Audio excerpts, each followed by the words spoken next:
here. So I will wait for you guys to get in here and we will get this Monday morning popping. Lots of conversation to be had. Lots and lots and lots and lots of conversation to be had. Mm. Shall be interesting. Salam, Anas, how are you? Good morning. Good morning. I got to see if my little thingies are working. Good morning, David. How are you? Hey, Conchita. There we go. Notifications are just now going out. Took it a minute, didn't it? Good morning, Azel Art. How are you?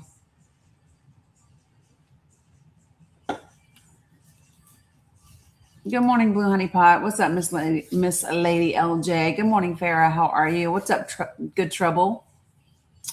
Mama Dukes, Penny GF. Good morning to everybody. Good morning over here on the Tube of You, the Book of Faces, the Twitch, the Substack, the all the things. Good morning, M. Thompson. Good morning. I said Thompson. M. Tom. Good morning, Jennifer. Hello, Melinda. Candy Kiss. Ronald. Good morning, everybody. Folks, if you are joining me anywhere other than TikTok, please say hi. I can't see you when you join unless you do speak. Yeah, I'm glad I'm back on the tube. I hope that it holds up today and that it doesn't like glitch or whatever. We shall see what happens. Good morning, Carla. Good morning, Veronica. DJ Winn-Dixie. Good morning, Carol. Good to see you guys. Yeah, you had a long weekend, girl. Me too.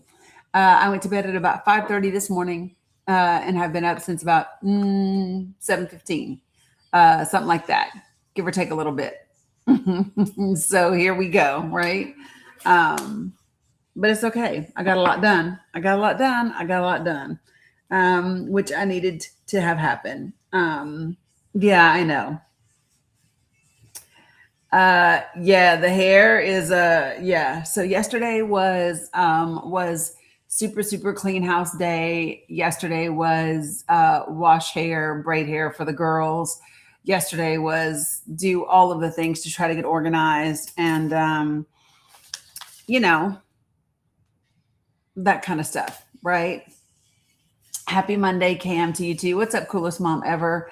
Thank you, Candy Kiss. It's long. Both their hair is like literally down their backs to the top of their back sides at this point. So, good morning, Terry. Glad to see everybody rolling in here today. I don't know what the algorithm is going to do. I don't know that I've been live on my TikTok since maybe Friday, but we shall see. So we'll kind of check it out and see. Because of the background, because of the background. That's why they're talking about the Barack Obama because of the background, which is fine. I'm okay with that. So how many of you all are not familiar with this picture right here? How many of you all are not familiar with this picture right here? Don't know why it's here. Don't know what I'm talking about.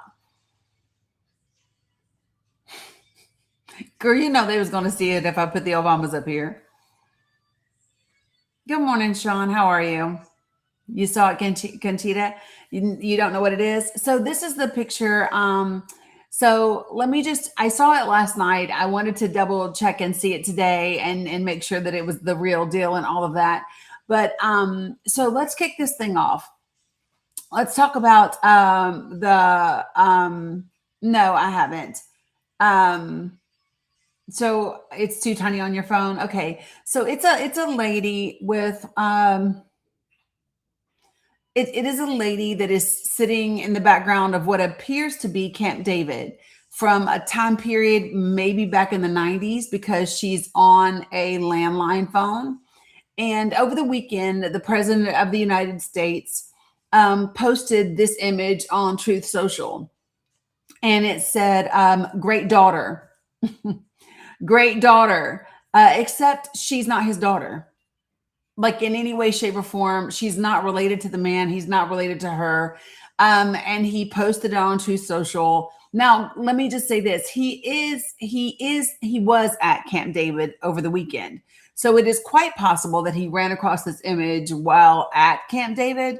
I I don't know why that would have made him post that she was his daughter. Well, so let me just tell you what we do know. So the Guardian has an article that came out shortly before I went live this morning, talking about this image, and here's the thing: it appears to be an image from around like the Clinton era, um, and here's what it says. Okay. Okay,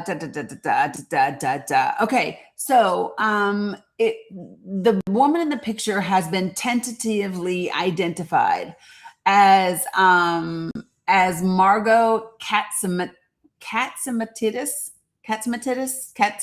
whatever her name is. She was a one-time pal of Bill Clinton, and she is the wife of the supermarket magnate and Trump supporter John Katsimatidis, right? And her daughter currently leads the Manhattan Republican Party. And her daughter attended the UFC fight at the White House last weekend, but there's no connection there as to why the president of the United States would post an image of her from apparently decades ago, and say "great daughter," right? I just don't. I'm not sure what we're to make of this, other than I'm not sure. I more and more and more. Good morning, Michael. More and more and more, it really does appear that he is not well. Right? It's crazy work. Yes, it was in the Clinton administration, and so, and you know what's curious is I checked Truth Social today, and he appears to have taken it down, which tells me a lot, because it's not often that he takes down the crazy things that he posts, and so it's really really really wild. But I just I it's crazy. And it just makes you so. The reason why, for me, this is concerning is the health and well being, especially the mental health and well being of the president of the United States, is incredibly important, right? The president of the United States should be able to identify or not women who are or aren't his children, right? We should know if someone is our child or not, right? Yeah, Terry, I saw that. And yeah, and so Conchita, I know a lot of people talk about the sundowning and this and that and the other, but I don't know. But my whole thing is this, right? This is not about whether or not you like Donald Trump or not. It is literally about the country and national security and what that looks like. And this is different. This is different than a lot of things that he's posted before, right? I mean, if you want to post a picture pretending to be Jesus, right? Then okay. I mean, it's a little wonky, but when you literally post a picture and say "great daughter" of a woman who's not your daughter, it's crazy work. Old gamer, I see that you're back today. So let me just offer you something. There's this book. It's called a thesaurus. And if you don't own one, like a physical one, there's a lot of them online. And if you use a thesaurus, it will help you find another word other than performative. I know that happens to be like your favorite word, and it's a word that you like to use a lot. I don't know, kind of like if it's new to you or whatever, but if you use this book, it's called a thesaurus, or you can just type in words that mean performative, and it will give you some new options. Okay? That's all you got to do. It's not hard. Bless it. Hello, Angel. Good morning, Taryn. Okay. All right. So, um,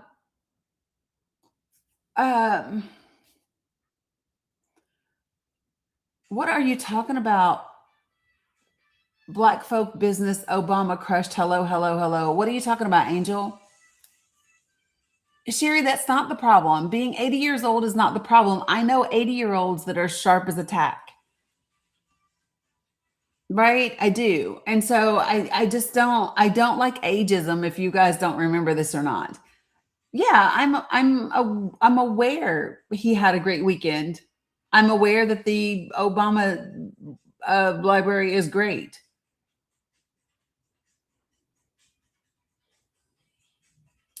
What are you talking about? Good morning, Julia Day.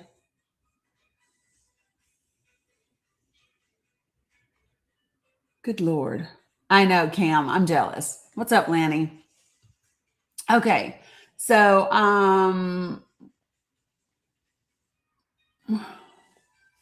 you guys have a lot happening right now in the chat.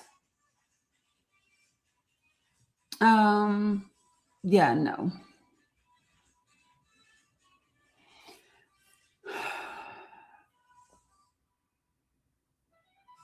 Your black brother owes $10.4 million to contractors. Okay. Whatever. Um, you just sound real silly. All right. So, folks, if you're new to my space, I'm going to go over things really, really quickly. Okay. In this space, I ask that you be respectful. I ask that you do not use slurs of any kind, or you will be muted and then booted from my space. Number 3, don't spam the comments. That means don't say the same thing over and over and over again. It clogs up the chat and it's not, good for productive conversation.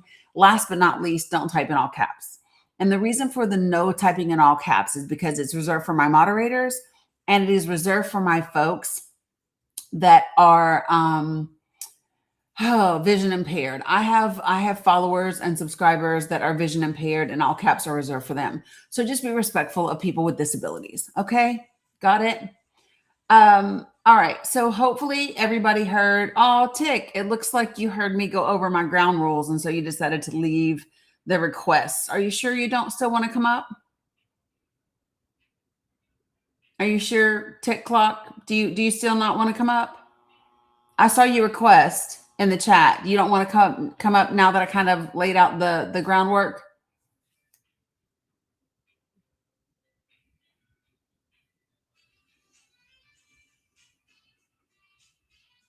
Okay, well, I told you what would happen if you spam, right? So you're spamming the comments, and so you're going to be muted.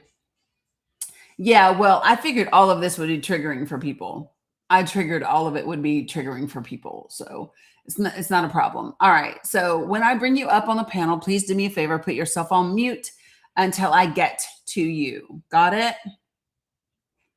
Perfect. Appreciate that. Hey, Leader63, did you mean to request up? Oh, no. No worries. I got you. I didn't think so. Tick, you requested and then you left again. What happened? Yes, Cam, they do. Yes, they do. Tick, are you coming? What you doing? Because that's about the only way you're going to be heard is if you join the panel.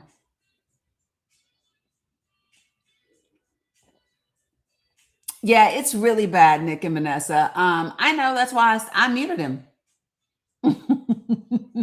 I muted him. So unless Tick is coming to the panel, Tick will not be heard. That is the only way that Tick will be heard, is if Tick comes to the panel. Yes, Christine, it's come in. Yeah, it's a thing, right? It's a thing already, apparently. Okay, so if we are talking like, hey guys, and somebody, I don't know if it's up here or not, there's supposed to be some community fest banner thing, but I don't know if it's there. Y'all know more about that stuff than I do. But if it's there, I don't know. It's supposed to tell you all things to do or say or whatever. Yeah, Christine, they absolutely missed me over the weekend. So yeah, 100%.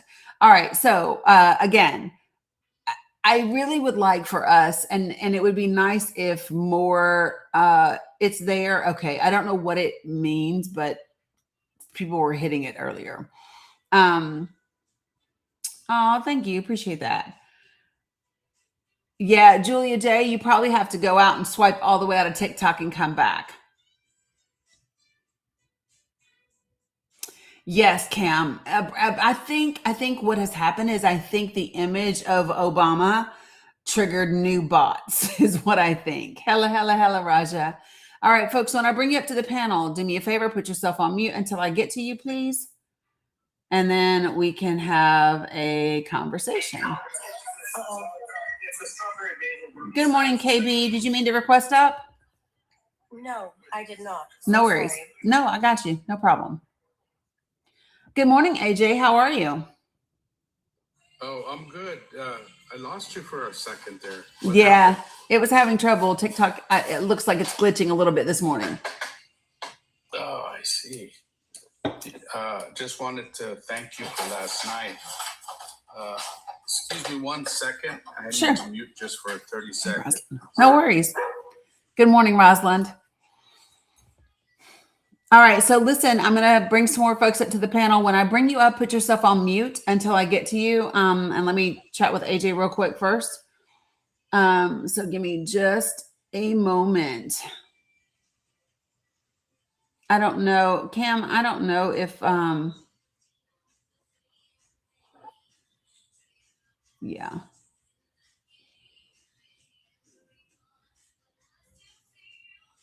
Hey, Mimi, can you shrink down just a smidge, babe? You need what do you say? I need some Jesus faith in the chat. I'm not sure what that means or how that works. Good morning, Grammy. No worries, no, I got you. Hey, Jamie. Hey, Linda Gale. Good morning. How are you? Okay, you're back, AJ. Go ahead. Yes. It looks like Iran is trying to teach decorum. I mean, they dropped the entire meeting because of his rant about putting Iran in the Stone Age. He went back to this crazy rant, and they better sign something or else we'll come and take the country. I mean, that doesn't make sense. It's either the man has some kind of issue with bipolarism. I mean, he doesn't sound like he's normal.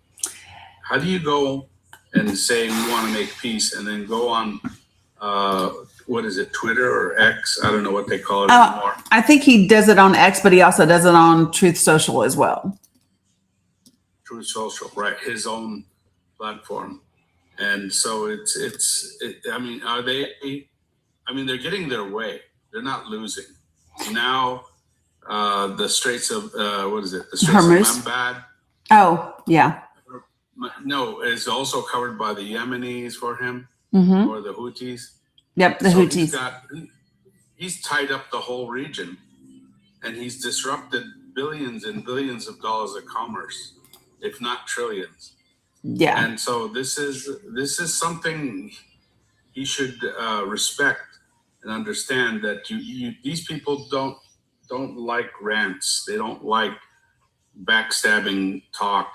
They take every word he says seriously. He's the leader. They have to. And so they analyze it. These people are the king of analyzing. I mean, they sat there for 50 years doing nothing until they got hit. And now they're doing something. It's that simple. It's really that simple. Yeah. Agreed. I think that, Iran has said before that they won't be bullied, that the things that he says matter, that they require that they be treated with respect as they should be. Hey, Wasim. And every time that we broach a situation where some sort of something could be made and could happen, he does something like that, right? And I don't know if you all saw, but when the negotiators from Qatar got there, they literally bypassed JD Vance to greet all the other folks besides JD Vance and just walked right on by him as if he did not exist. And so there's a lot happening. I I think for me, I know that he likes to brag and be boastful and be big. So him saying things like, "Oh, we're gonna do this, we'll go back to boom boom, we'll go back to," like, that part doesn't surprise me. I think that it goes on, like, goes to like a whole nother level when you post a picture of a random woman and refer to her as your child. Like, something's not right. It was a very awkward moment for him, right, Rose? But how many of you all saw that video, right? So, Jack, I told you we don't do slurs in here, so now you're gone. But you're welcome to sit here and learn. Yeah. So literally, when the Qatari negotiators entered the room, they greeted and all of that to the other folks. They did not, however, engage with JD Vance. They literally walked right by him as if his ass was like just chopped liver, just like, nah, you're here, but we don't really need you. So it's going to be really important to see how these things. You saw that this morning, yeah. So I don't know, folks. To me, I think the U.S. is in trouble a little bit. I will say this: you see, the UK, maybe they are learning from our issues and from our mistakes, because if you saw over the weekend, the Prime Minister of the UK has now resigned and has been replaced this morning by a different member of the Labour Party. Did you guys see that? That's a big deal. That is a big deal, because the Reform Party has been making a big push in Europe. And if you're not familiar with the Reform Party, is like MAGA here. Labor would be like Democrats slash progressives, and so yeah, there's a big fight happening in the UK, in the EU, for in their political world as well. So, but yeah, AJ, I agree. I think people should be concerned about his ability to perform. Yeah, that's a thing, Rose. Just Mo, good morning. How are you? Good morning, Dani. How are you today? I am fantastic. What would you like to share this morning?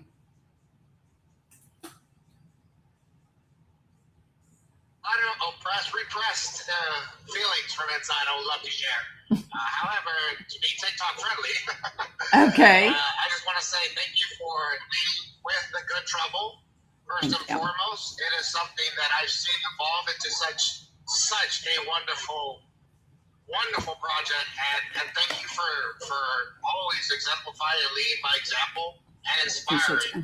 I don't know if you remember me from a couple of months ago last year, how hopeless I was feeling, to the point that my service in the Marine Corps, and that is yourself as a veteran, we felt it, and you know, I was feeling mentally just drained, and even to this day, there are different panelists and individuals, of course, just like everyone has their own opinion.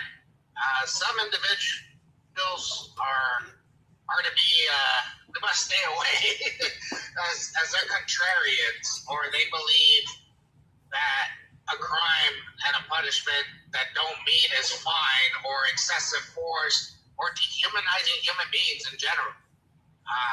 Losing due process, losing the fact that just over this weekend, this could have been a whole spiel 24/7 news in regards to how JD Vance was treated, how someone that started the fire is now losing it and is claiming victory for whatever reason, even though they said that last year we were able to disable it, and then this year we got to do it or else we're going to have it. It's like, I don't know if you know this, sir, ma'am, person, it, whatever pronouns you're comfortable to pronounce yourself with. And of course, the thing is, we're not dumb. We have records, history. And that's where they're attacking the education system and trying to change it into this farce of pro-choice. Here, take U.S. tax dollar subsidies and pay for charter schools. And now we don't have a understanding of U.S. history in a much more deeper detail. Instead, you have a God denial. And Yeah. so, with everything that's been going on, I just want to say thank you for being that light. Thank you for inspiring. Because I know appreciate that. I couldn't do it. I can't. I don't tolerate. I'm sorry, folks. Yeah. I'm a United States Marine Corps veteran. I am Mexican American from the great state of California. I have my family to worry about. I have my community to worry about. I have the United States of America, my fellow citizens, my fellow peers. You know, the key word is united. And Yeah. yet we have such a high polarization.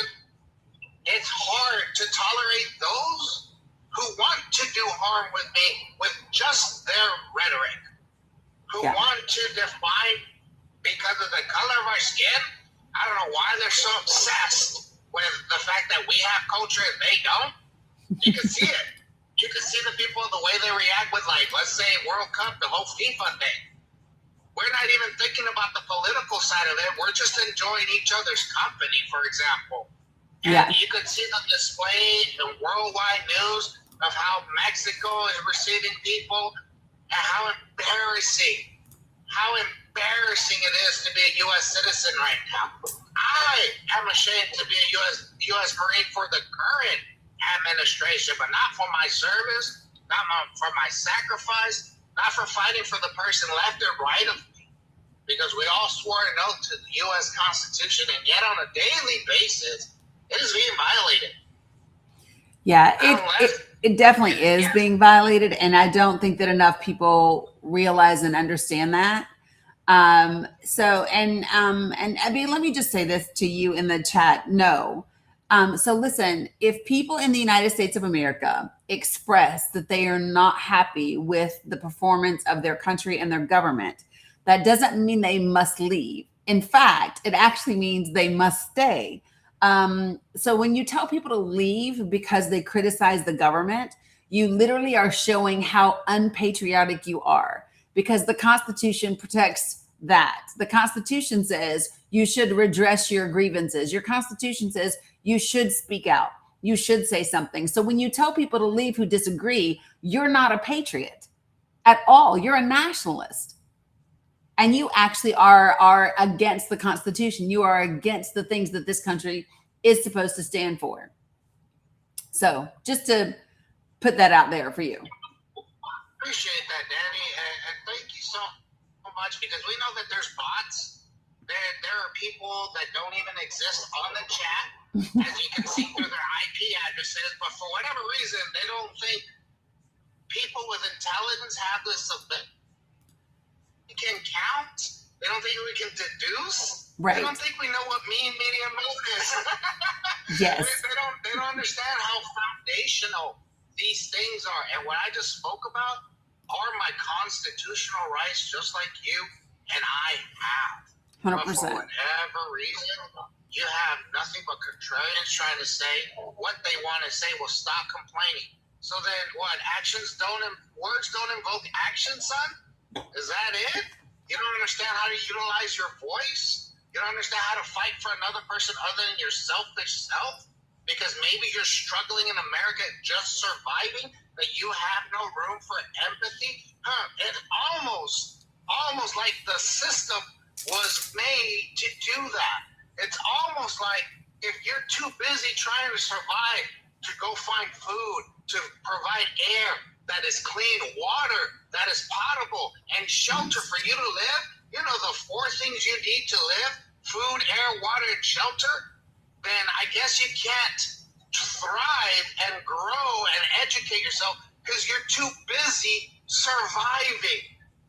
And yet, I am the complainer when the prices of groceries, gas, utilities, and even just simple miscellaneous items are above and beyond due to, and I cannot believe this, people had to Google what tariffs were after the 2024 election.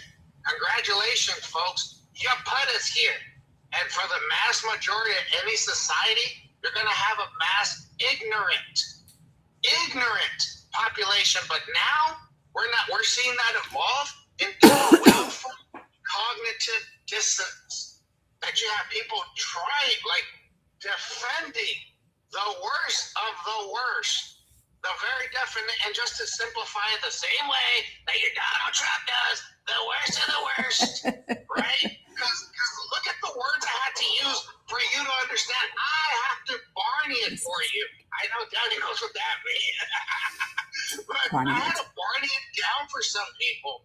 So you understand, hey, if you put more pollution, it makes the air worse. It makes the water quality worse. It makes your fish, your whole food chain worse. That's probably why we have microplastics everywhere. Why don't rat somewhere else? Because that's what I study. I'm a scientist. I'm a geologist and a hydrogeologist by trade. I love that. At the end of the day, I know you need food, air, water, and shelter. And you have an administration, mind you, a couple of weeks ago, DJ Chi attempted to redefine the definition of water. You're going to tell me that if it has a little bit of this or a little bit of that, then you can't put it back into streams or rivers? That means they're trying to pollute it so that they could what? Cut down as much as they can? Cost to increase their profits. But you haven't figured that out because you're busy surviving. Somehow my U.S. tax dollars and yours are all going overseas instead of subsidizing ourselves, such as, I don't know, me in California, who knows that receives less because we're a donor state. We receive less than federal aid than what we provide. So why is it that my tax dollars have to go overseas? Why is it that my tax dollars couldn't subsidize to help those with an education loan for a whole generation that listen to the adults, specifically the boomers? And yet here we are struggling, and they go, pull yourselves by the bootstrap. Yeah, I want to see you guys do that right now. No wonder there's many people losing their houses to foreclosure, to reverse mortgages. There's entire generations that have lost their entire wealth because of a selfish move. And that, sir and ma'am, and any pronoun you're comfortable with, means that we are not the United States of America because you have too many polarized, hateful individuals. However, the hope comes from the fact that, I will say it again, thank you, Dani. Thank you for leading by example, and thank you for showing me that I can still be patient enough, that I am enough, and that sometimes my number one and my number two and my number three may be in contrary to each other, but someone else's number one is my number three, and it helps. And because I learned that here, and because I learned that here, I have been able to continue and grow. So thank you so much. And ladies and gentlemen, I will end with my monologue by saying this. Semper Fidelis is Latin for always faithful, and the motto of the United States Marine Corps. So Semper Fidelis to all U.S. citizens and all people protected under our United States Constitution. That's why it says people, person, and not citizenship status. So Semper Fi, and have a wonderful day. Hoorah. Hoorah. Appreciate you, Gismo. Yeah, so folks, I love that. And so I love the fact that he is literally quoting the circles back at me. If you all are not familiar with me and how I talk about the circles 1, 2, and 3, we'll talk about it in just a second. But I love that, Mo. Appreciate you for that 100%. Why are my ears ringing? My left ear is ringing. It just started ringing out of the blue. Okay, so listen, folks, here's what I'm going to do. I will bring people up to this platform. When I bring you up, put yourself on mute until I get to you, folks. Okay. And we're gonna get through this just fine. I'll appreciate it. I'm perfect. Love the whales. Cam, that I know that's the gift that makes you happy, makes your heart smile. Latifa, do you know that you are in the queue? Sarah, do you know that you are in the queue? Jamie, I know you're boosting. I know. Okay. I have a few things that are pulled up here to talk to you all about today. Thanks, B Action. Appreciate it. Appreciate you, Tori. And so we've already covered this first picture, this one right here. This first picture is a picture of a white woman, blonde hair, Camp David, apparently in the 90s, on a landline.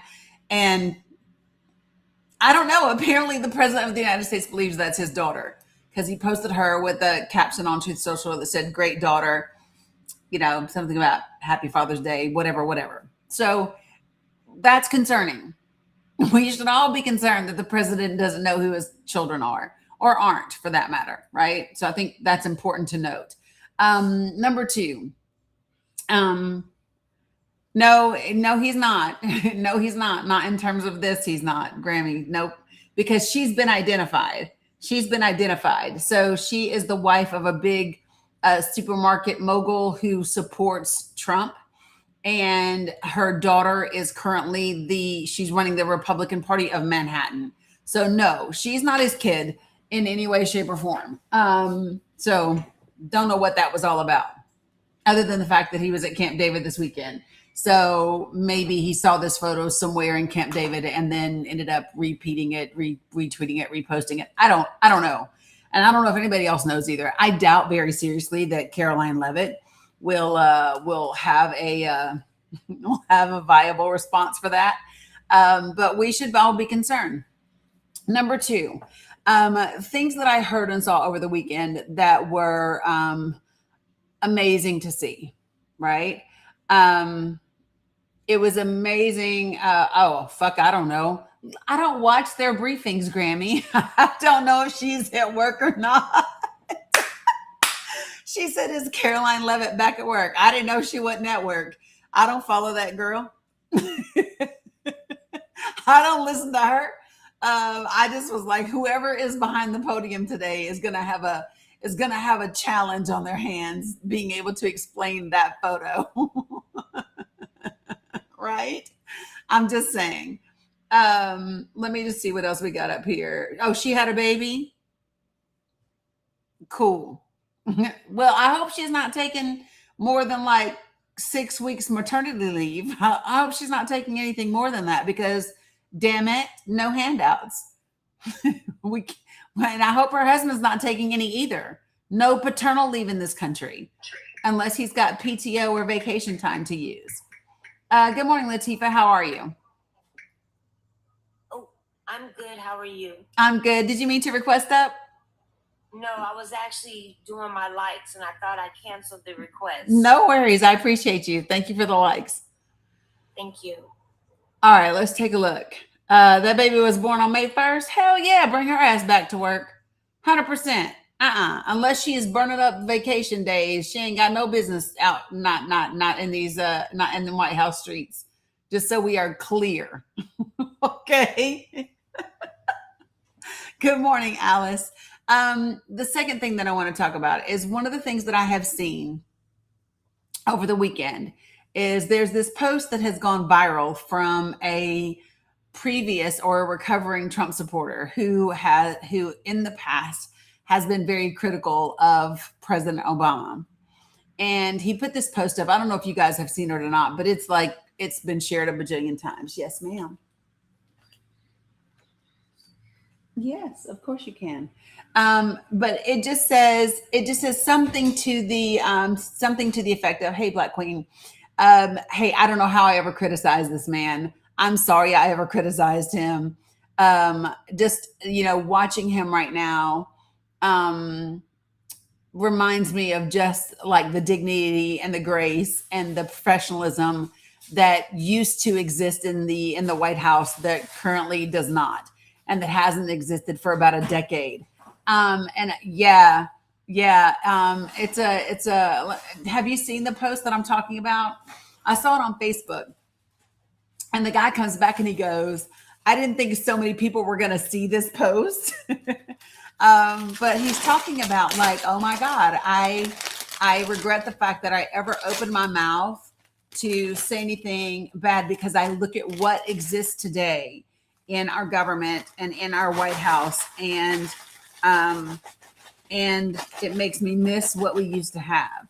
And my thing is that, you don't have to support, you put that in the pantry. You don't have to support everything that that President Obama did. I don't think that anybody who is being honest is going to support and like everything any president does, right? There's no such thing as a perfect president. And so, but I will say this. I do in fact miss the decorum and the professionalism and the class and the dignity and the integrity that the Obamas brought to the White House, right? I do miss that. And it's not that Joe Biden didn't bring those same things. It's that because of his age and because of, the way he showed up sometimes, right? It caused doubt on top of it. And so there was no speculation about Barack Obama's ability to do the job and the fact that he was like, do you all understand that it has now been a solid decade since we have been 100% certain that we had a capable, mentally healthy, functioning president in the United States of America? A whole damn decade of not feeling certain about the mental capacity and the mental wherewithal of the leader of the free world.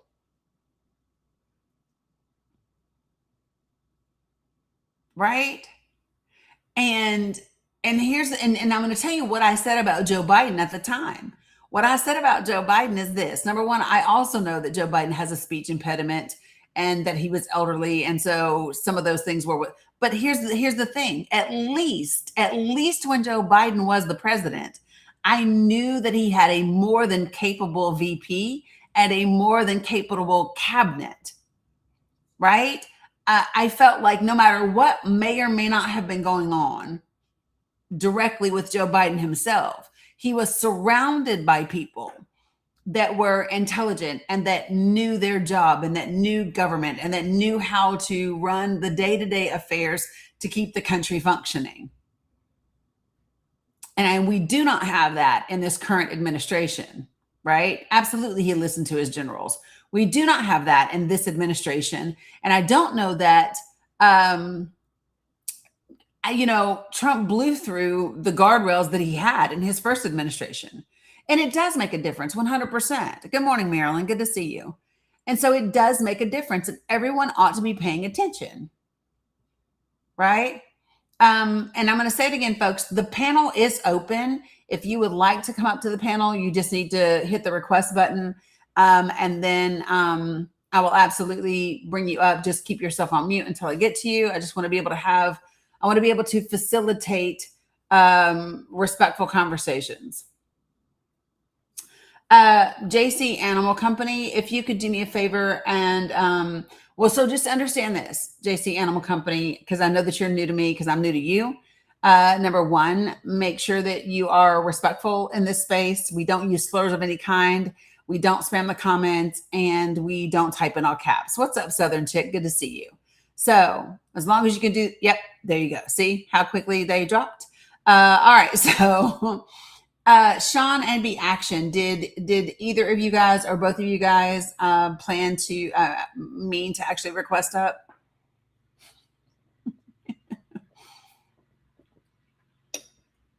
Good morning, Ewan. Nope. Okay, gotcha. No worries. Okay. So that's that. So because I do have Barack Obama's picture up here, right?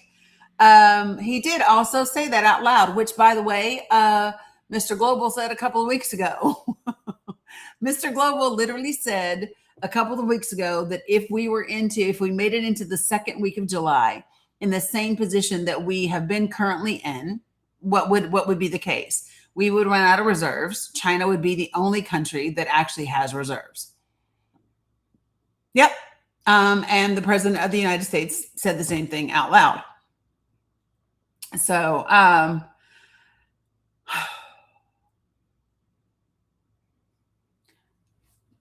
good morning, Mohandas. How are you?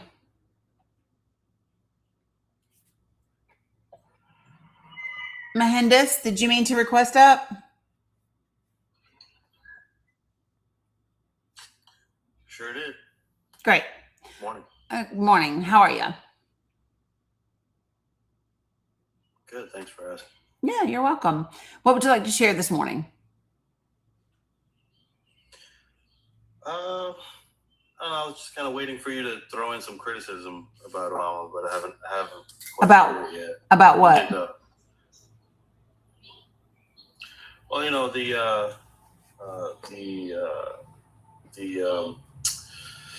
can I put this? The war in Syria that went on for 12 years, Obama and Biden, you know, that didn't have to happen. You know, the drone strikes, Yeah. weddings didn't have to happen. Yeah. The things, I would say the top two things that I was not a fan of during the Obama administration were his actions with regard to Syria and his immigration policies. Yeah, and you know, I don't think there was. You can correct me if I'm wrong, but I don't think there was any attempt to stop the Patriot Act, which basically violates, you know, privacy and rights for all Americans. What do you mean there was no attempt to stop the Patriot Act? What do you mean by that? Well, it comes to a vote. I forget, you know, the exact time cycle every time it comes into a vote, but there was no attempt to stop that or just, you know, put out some kind of rhetoric toward getting rid of it. Well, so parts of the Patriot Act have already sunset. You do know that, right? So that parts of the Patriot Act sunset on their own. And that's not something that the president dictates. That would be something that Congress would dictate, right? Yeah, no, I don't know about any sunset clauses in the Patriot Mhm. Act. Maybe Yeah. Hold on, I'll show you.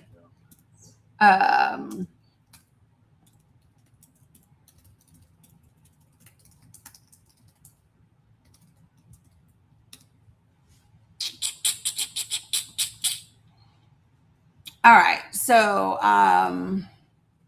So there were 3 controversial surveillance provisions under the Patriot Act that lapsed, and they sunsetted on March the 15th of 2020 because they failed to reach a consensus on renewal or reform.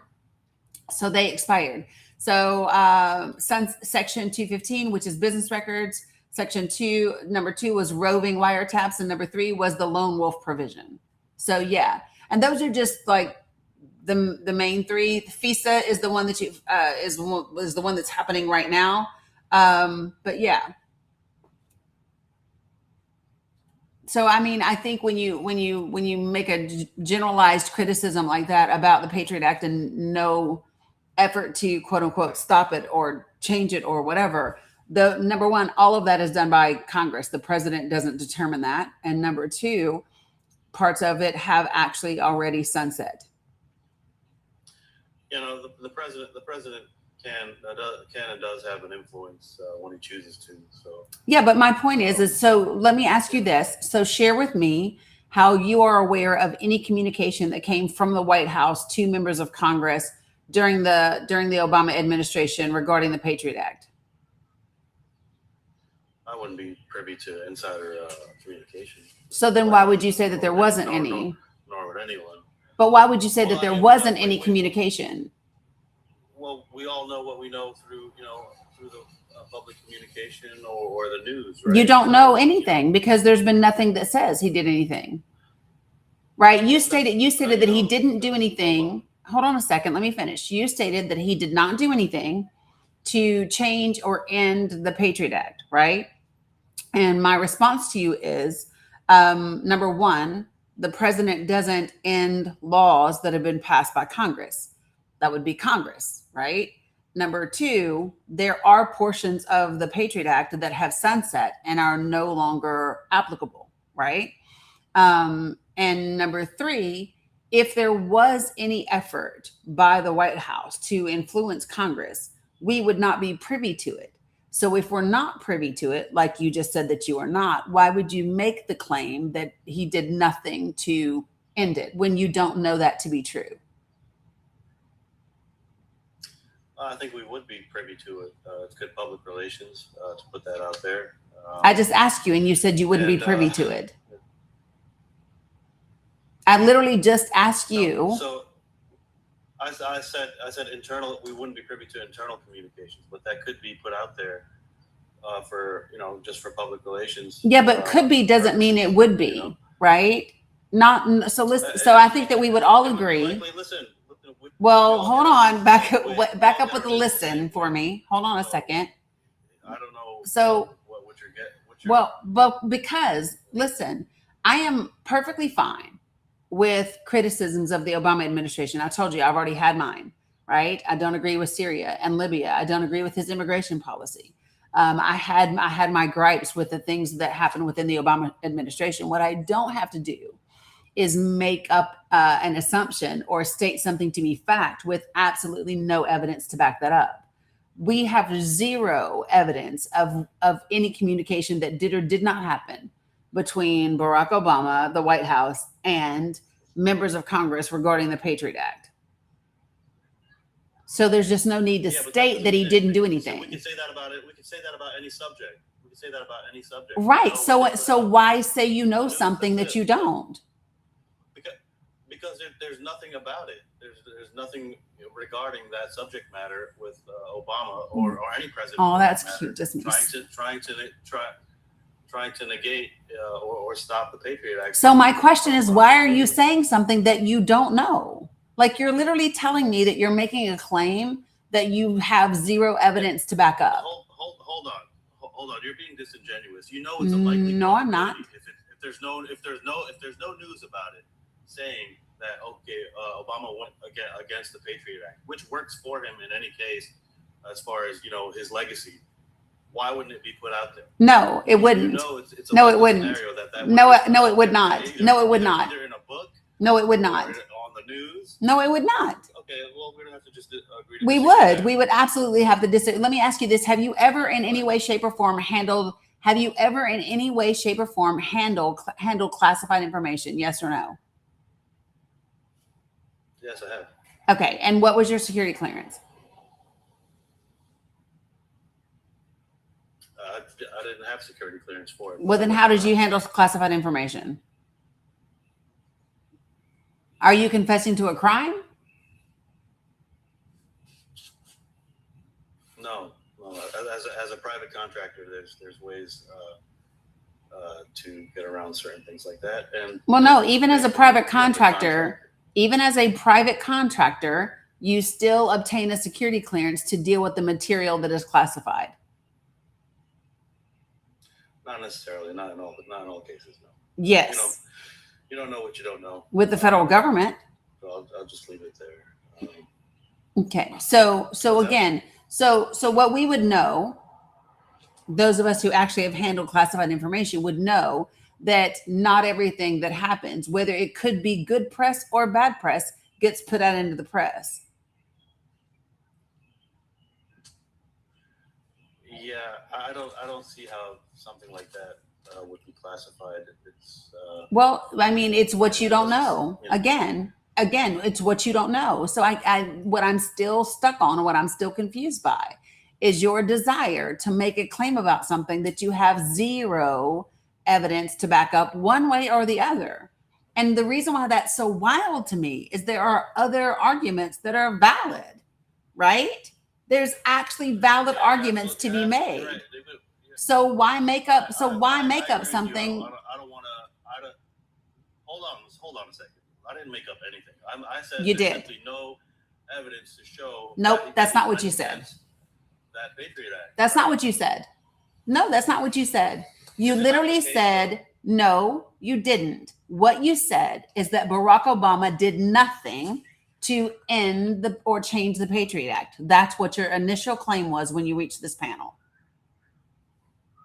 That's what you said. Okay, maybe I did. Maybe I did. You did. I'm not gonna argue with you. Right. Okay, that's fine. Okay, so then I'll restate that to say that there's no evidence that he went against it. And there's no evidence that he went for it. That's fine. I don't want to camp out on this. So again, so why even bring it up? Because it's a higher probability. No, it's not. It's not Based present on what? anymore. It's Based on what? It would not be classified. It would be good publicity. It's not in a book. Based on what? We both know. What is the high probability based on? Based on time itself. No.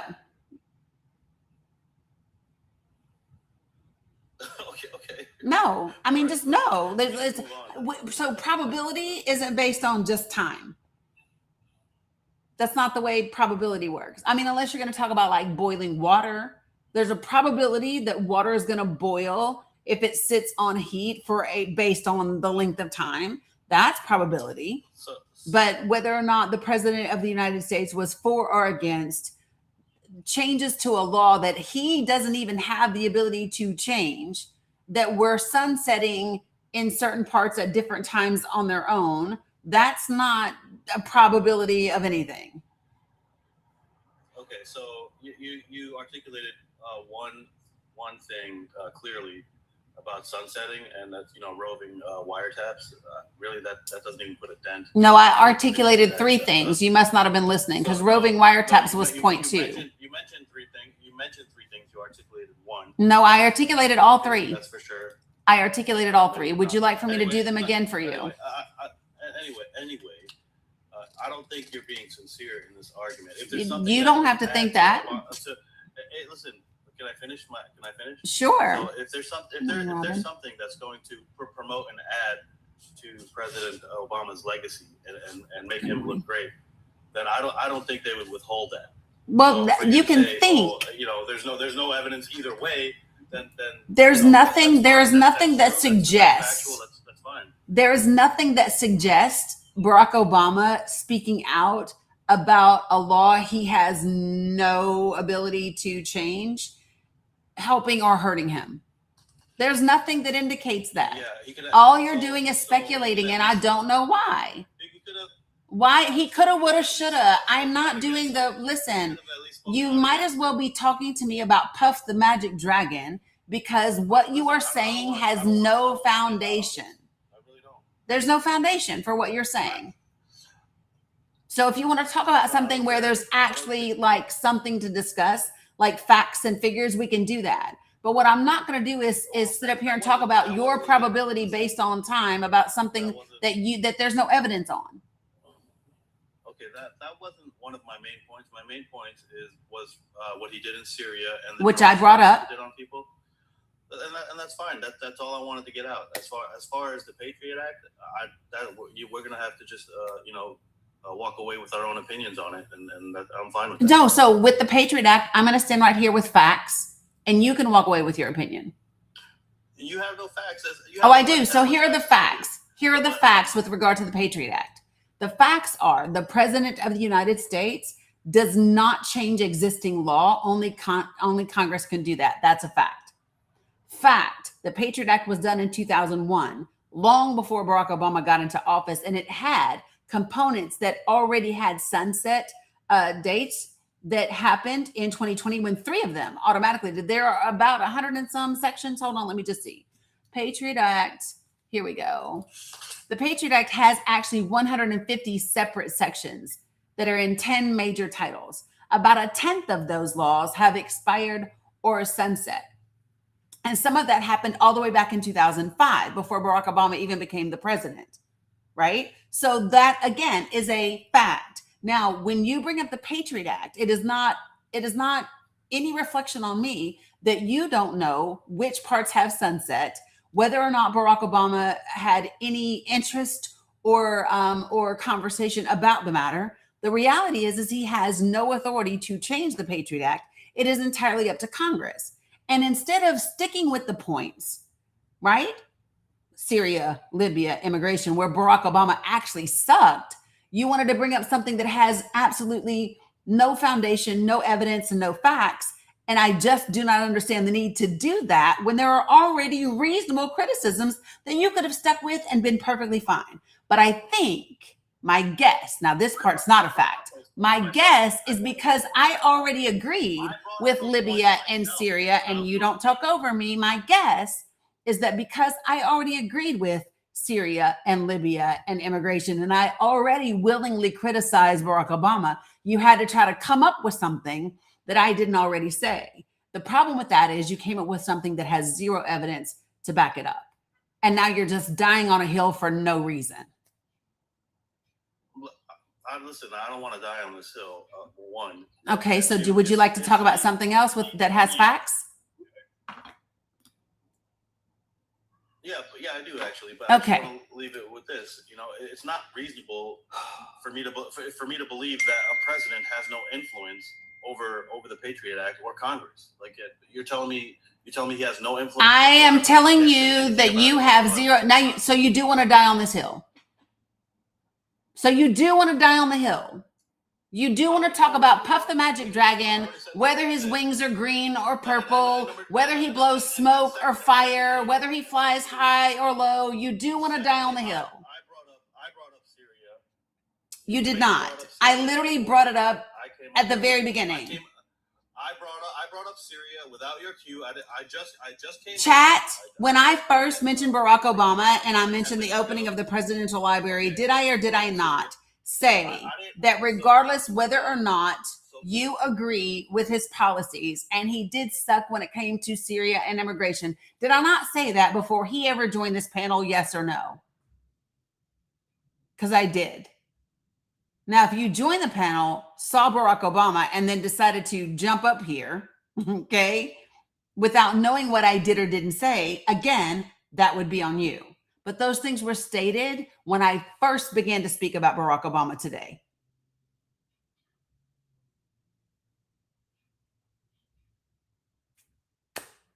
So, yeah.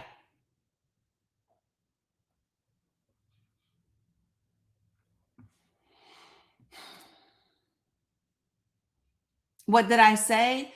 What I said, Joanne, is that whether you agree with him or not, and you certainly can have criticisms of his actions in Syria and immigration because he sucked in those areas, right? I do miss, and I think seeing him this weekend and the entire family this weekend reminded myself and many other people of what it looked like to have class and professionalism and dignity in the representation of what the president should be. And it has been 10 years since we've solidly had that. Yeah, that's what I said. So are you saying Camelot came back? Are you? I don't know who's asking. AJ asks, did he bring Camelot back? Did he bring Camelot back? Well, he's not in the White House, so. When he was. I don't even know what that is.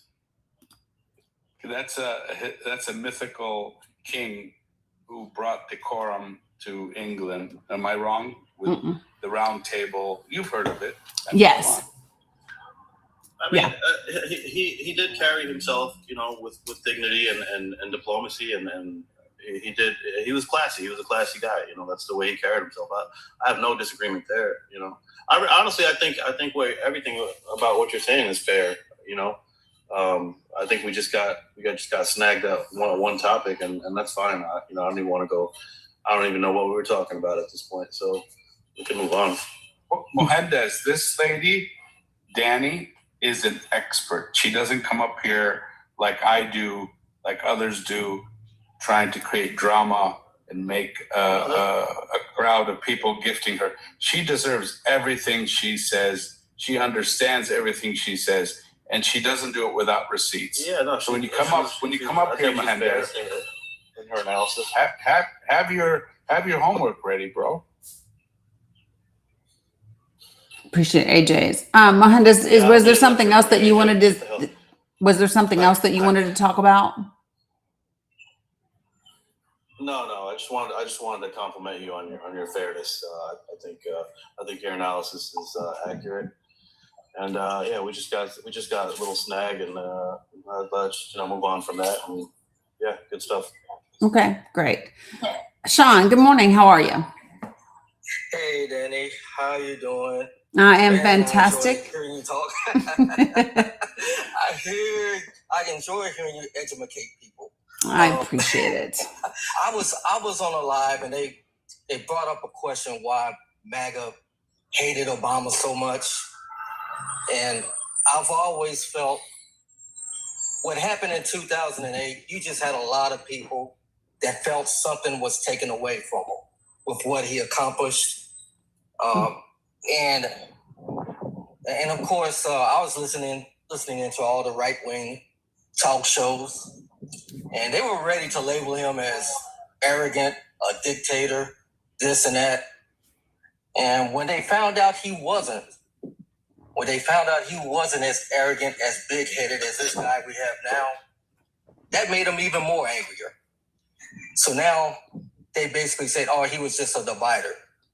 And I asked, how did he divide the country? They just looked to label him as something. Well, because he was just, he divided the country just because he was black. That was it. All he had to do was be brown. That's it. Yeah, just show up. Accomplish something to be brown. Yeah. Show up and exist. That's it. Yeah, 100%. Oh man, I forgot what I was gonna say. I'm trying to kind of rush to talk to you while I'm in my break. No worries. But you can't help but respect the man's character. He wasn't out to get anybody. Was he perfect? Absolutely not. I always thought that Paris Accord treatment that he was trying to get us involved was a big, big mistake.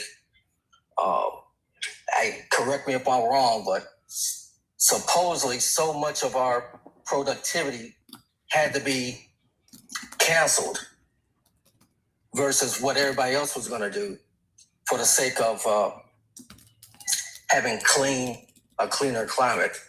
You're talking about the Paris Climate Accords? Yeah, from what I heard, we were supposed to deduct a certain percent of production, but it was going to be like triple what everybody else was going to do. Supposedly. Well, don't we produce on a larger scale? That's true, but yeah. I still believe Ferris. I mean, I wanted every country to contribute the same. Yeah, I mean, well, there were 194 There were 194 countries in the Accords in the Paris Climate Accords. How many more did we want? I mean, that's literally almost every nation on the earth. How many do we want? See, that's why I like talking to you. You got all the information. Do you know who had the biggest economies outside of the United States that was in that accord? I mean, obviously, China is going to be in there. The main ones are going to be the United States of America, China, the EU, and India. Those are going to be the four main. Okay, so it didn't involve anyone, Russia or. I mean, they might have been in here. Give me 1 second, and I'll double check.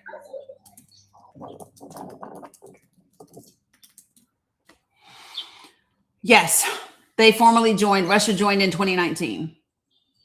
Okay. So it was.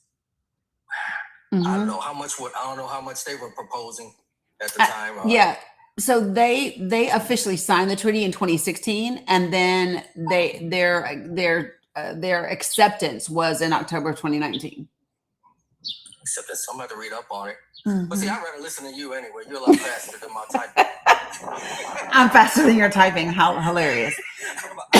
So, like, to give you an idea, so I'll just give you some of like the high level of what Russia said. Russia had established a target of limiting their greenhouse gas emissions to roughly 70% of their 1990 levels by 2030. And that was a goal that took into account the absorptive capacity of its forests. They had emissions targets. They had carbon neutrality targets as well. They wanted to reach carbon neutrality by 2060. So, everyone was playing its part. I think that I personally think that we should still be in the Paris Climate Accords. I think I don't know why. Mm-hmm. I'm sorry. I was it Trump that put us out of that? I don't know why he did it. I'm thinking it wasn't a real fair deal, and it sounds like I gotta go. Yeah, baby. Okay, well, give me a cup, and I'll get you some. Yeah, no, that's who pulled us out, and. Yeah, thanks for putting the egg in my face on that one. I didn't put any egg on your face. I just said there's 194 countries. How many people do we want to be in there? Jesus. Like, damn near the whole world.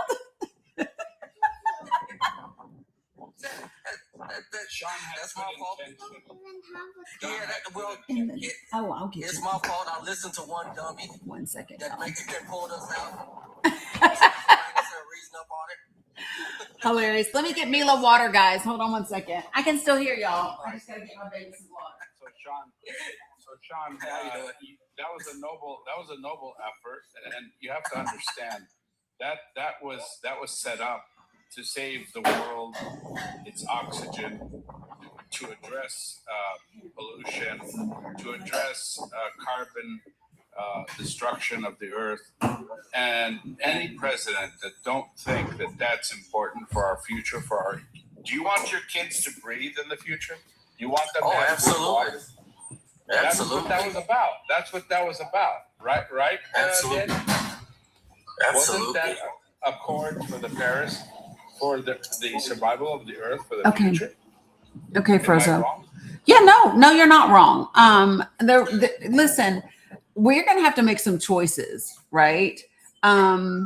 As people, as a whole global society. Yeah, boo. Did you feel too much? I got you. She filled her water cup up. So let me show you something here. The booming of Gaza has created so much toxicity in the southern part of Is Not Real, or I like to call it Palestine, my home, because I'm an American Palestinian. That they just discovered, the farmers of Israel, okay, who were allowed to grow. There's greenhouses down south where they grow all their veggies. Guess what happened? Their veggies were determined to be unsafe for public consumption. Public consumption. Can you imagine that? A farmer was not allowed to sell his crops because they failed a safety test, a simple safety test.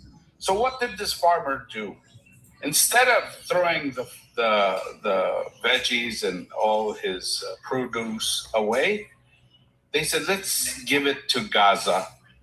Let's give it to the animals, the Goyim.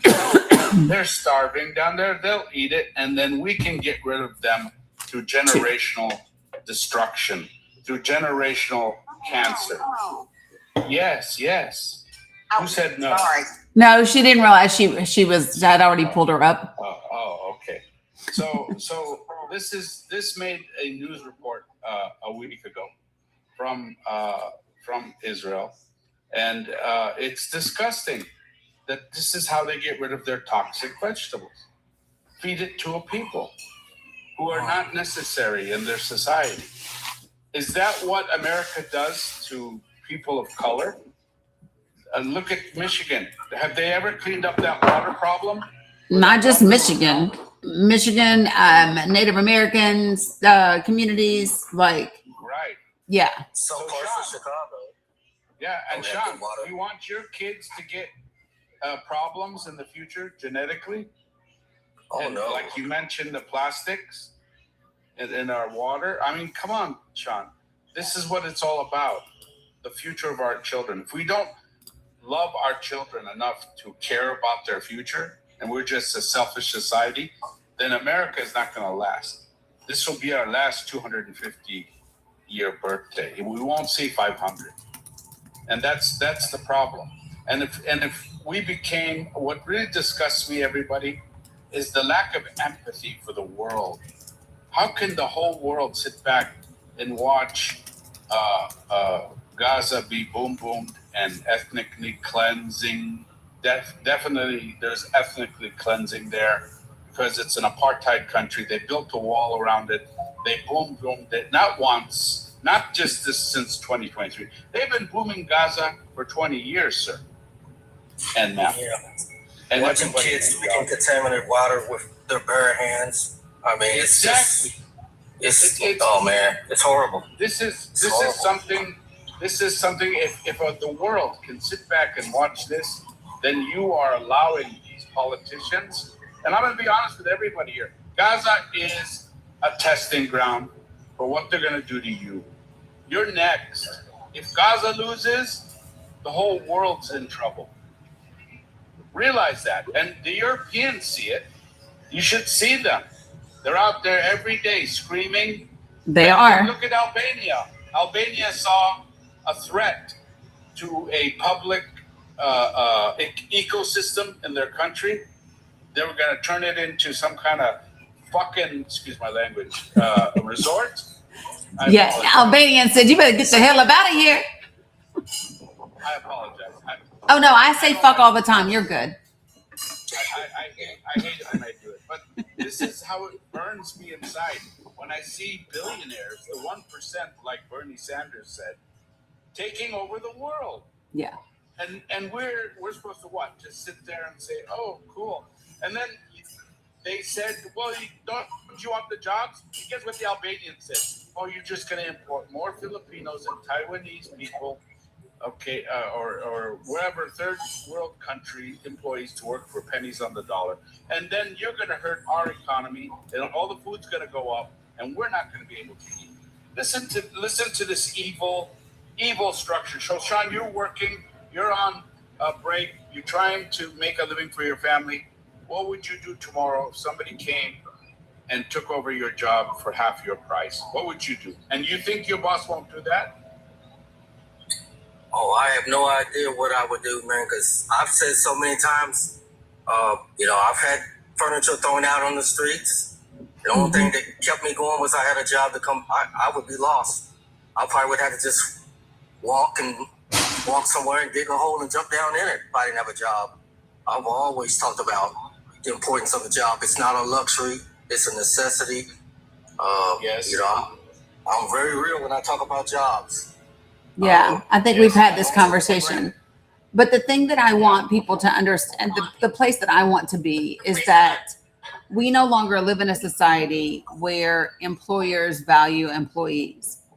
And the dynamic has shifted quite a bit in terms of how employees are treated. And so I think that, like the sentiment that you just expressed, Sean, it's that sentiment that that corporate America exploits. It's that sentiment that they exploit in order to take advantage to take advantage of working class individuals while they continue to stack money hand over fist in their bank accounts. And so I prefer to, and this is the thing that I want people to understand, is we have the ability. Number one, there is more than enough wealth in the world for absolutely everyone. We could all be millionaires and no one would be hurting, right? Like real talk. And so the society that has been created, this vulture capitalistic society that caters to a particular group of people who happen to also be the minority group of people in the world, is not working. And when a system doesn't work for an extended period of time, eventually that system will collapse. Okay. And the question for every single one of us is, what's up 4547 NG doc, NJ, is what system do we want to create? And I think in having this conversation, we must not use the language, the trigger words that divide everybody. I think we have to talk about how systems and how government should function without the labels. What do you want your government to be able to provide? In what way? In what manner? What on a federal level? What on a state level? What on a local level? How do those things work cooperatively together? How does federal government work cooperatively with state government, with local government, and so forth and so on? And those are the types of conversations that people need to have. And we have to have those conversations in a meaningful way, looking for solutions, not debate, not argument, not dissent. All right, Sean, appreciate you so much as always. So I want to be clear about something because so you already know you're about to go away because you are doing two things. You are spamming and typing in all caps. So you just went straight to block. You skipped mute and went straight to block. So listen, I want to be clear about something, folks. In this space, I talk about Palestine a lot. I also talk in this space about Sudan, about Congo, about Haiti, about Cuba, about the global South in its entirety. So it's really important that we do not make it about one or the other. There are spaces that talk predominantly about Sudan, and they talk very little about Pali or whatever. And that is acceptable. That is fine, because each of us has our places, each of us has our roles, each of us has our positions. So to talk about Palestine is not to not talk about Sudan, right? There are spaces that dedicate themselves specifically to Congo, specifically to Sudan, specifically to those initiatives. And so it's important for people to not pop into a room where Palestine is being discussed and go, what about Sudan? Don't do that, because Palestinians stand with Sudanese people stand with Palestinian people. The same is true all the way across the board. So don't do that. Thank you for saying that. You're welcome. Because I love my Sudani brothers. I have Sudani friends as a Palestinian. We speak the same language. And what they're going through right now is horrific. And I'm going to be honest with you, what Iran did to the UAE, because the UAE is creating that civil war. People don't understand that. They're supplying the money, the arms, to go do these horrific acts. And they find these people who are uneducated in Sudan. And the literacy rate in Sudan is really quite low, because you have to have money to go to school there. There is no public education. You have to understand, a lot of countries, public education is a luxury. It's from a country that is so rich, it has no choice. But they really don't want you to be smart like Dani. They don't want a 1,000 Danis out there. They want Dani to be stuck, surviving, and dealing with their family problems, and not talking about politics. And I applaud you, Dani, because you're a mother. You're These are my grandbabies in here. Your grandbaby, even better. You know, I have my grandson here, and he'll be screaming, and I say, look, everybody, my grandson's here. You're going to hear some screaming. And my life. And they love it. I mean, Yeah. And I always get them to do, people who have their babies, I always get them to say, free, free Palestine. Yeah. A loud chant. You don't know how rich that is, how invigorating it feels to hear the young say, free, free Palestine. We need to teach our young to say, free, free America. We need to say, free, free Europe. We have to all be free. We all have to work to make our society great for our children, not for our politicians. We need to also get rid of these politicians that are too busy taking money from super PACs. All of them. There's a lot. There's a It's ton. not just AIPAC. It's all of them. I mean, they're on the Hill day and night attacking our politicians.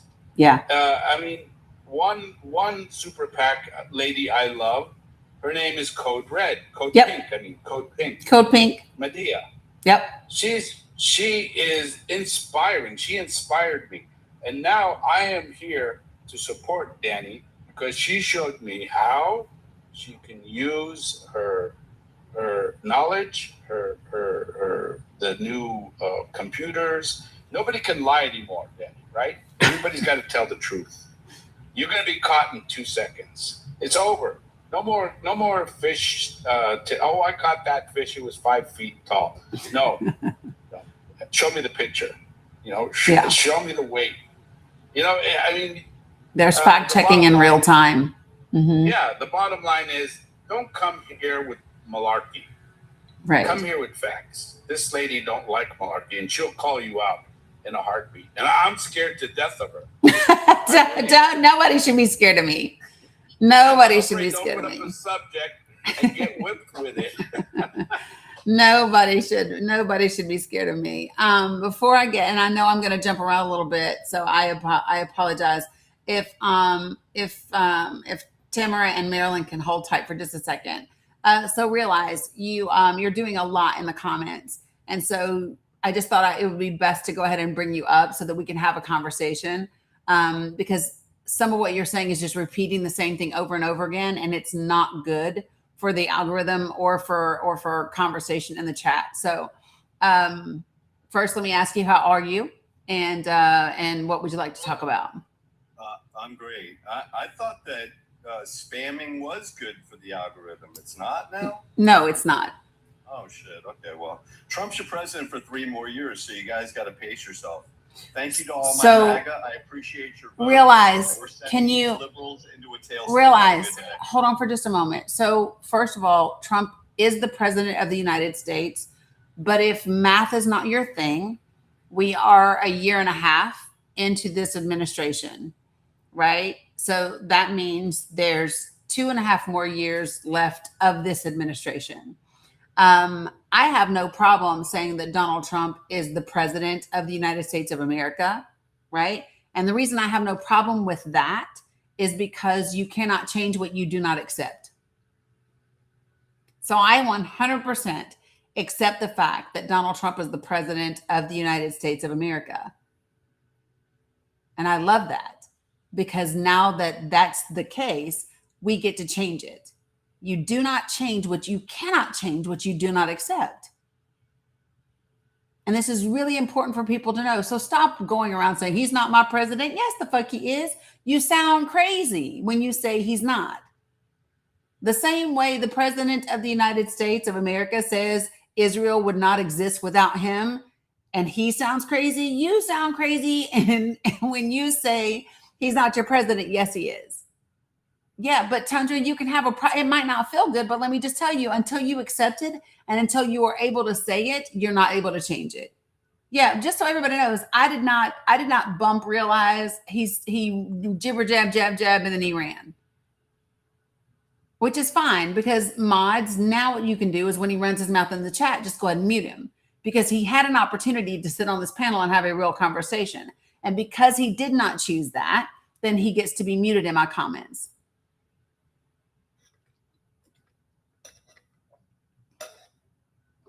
I didn't say you have to respect him. I didn't say you have to respect him. I said you have to accept the fact that he's the president of the United States. Doesn't even matter how he got to be it. He is it. Period. Whether you think it was legit, not legit, doesn't fucking matter. He is it.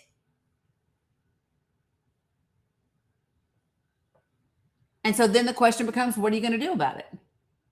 No, well, right, just I didn't. Can we bring up a situation in my state where they caught the people who were in charge of the machines, the voting machines? Nope, because if we do that, what will happen is TikTok will get me. If you start to talk about election integrity and those different types of instances, TikTok will absolutely get you 100%. Okay. Yeah. Got it. Yeah. Thank you for telling me. Yeah, no worries. Marilyn, good morning. How are you? Did you mean to request up? Well, I did, but you've already covered what I was going to kind of say. And, just can we not live and let live for the love of God?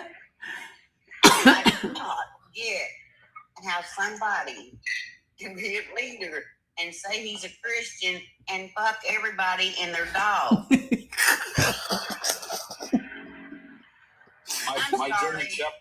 My German Shepherd's offended. I'm sorry. Good Lord. Yeah, I mean, listen, for me, and I've had this, and I've done this live, which, by the way, this Wednesday at 7 p.m. Eastern Standard Time, I will be doing a live with Rev Carla. And that live is specifically going to be on religion and the weaponization of religion, especially Christianity, and the impact that it's had on our societal and political environments. So make sure that you are here to tune in for that. But yeah, so here's my thing. When we talk about Christianity, so for me, Christianity, Amy, I do not know how you missed that news. It's even in the Discord, and I even put up a post about it. But so listen, for me, when I start to have a conversation about Christianity, I'm not arguing with people about if someone is or isn't a Christian in terms of are they saved and are they going to heaven or hell? Because I do not make that determination, right? What I will do is talk to you about Galatians 5 and 22. What I will do is have a conversation with you about Matthew chapter 7, verses 1, 2, 3, 4, 5, and then all the way down to 20, 21, and 22. And then those will be the things that we can have a conversation about if you are telling me that the way that you show up in the world and the way that you vote and the way that you think about policy is based on your Christianity, then those are going to be the verses that we have a conversation about. That's where I stand on that. You got anything else you want to add in there, Marilyn? No, baby. Thank you. All right. Appreciate you, hon. Thank you. G Durton. Good morning, and how are you? G Durton, do you know that you requested up? I'm going to take you off mute real quick and see if you know that you requested up to the panel. I don't think so. All right. I'm going to go Cinnamon Cup. Good morning. How are you? Cinnamon. Did you mean to come up? I just sent you an invitation to take yourself off mute. Nope. Going once, going twice. Okay. Good morning, grandson. Okay. I am muted or they are muted. TikTok's been being weird. Real talk.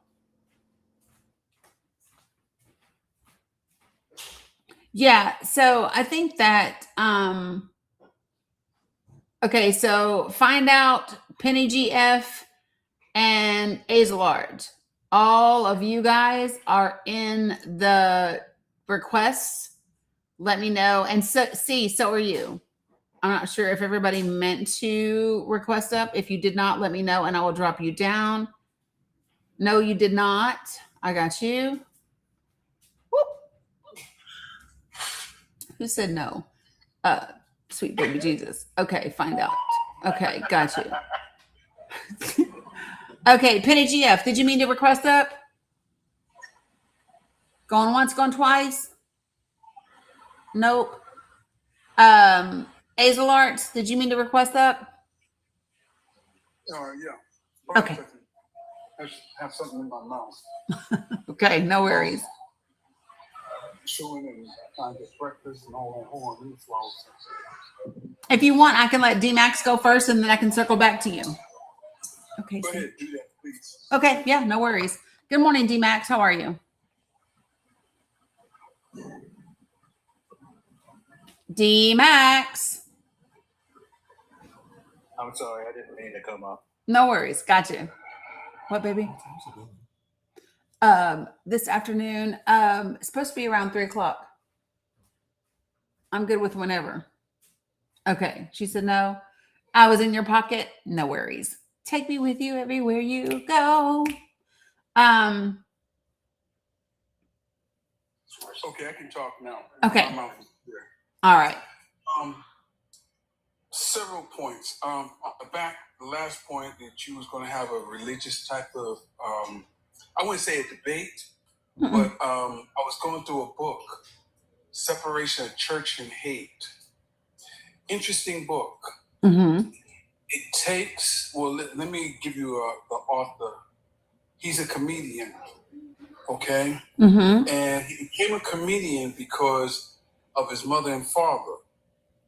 His mother was a nun. His father was a priest, okay?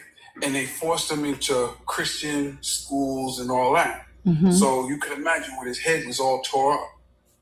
as a kid.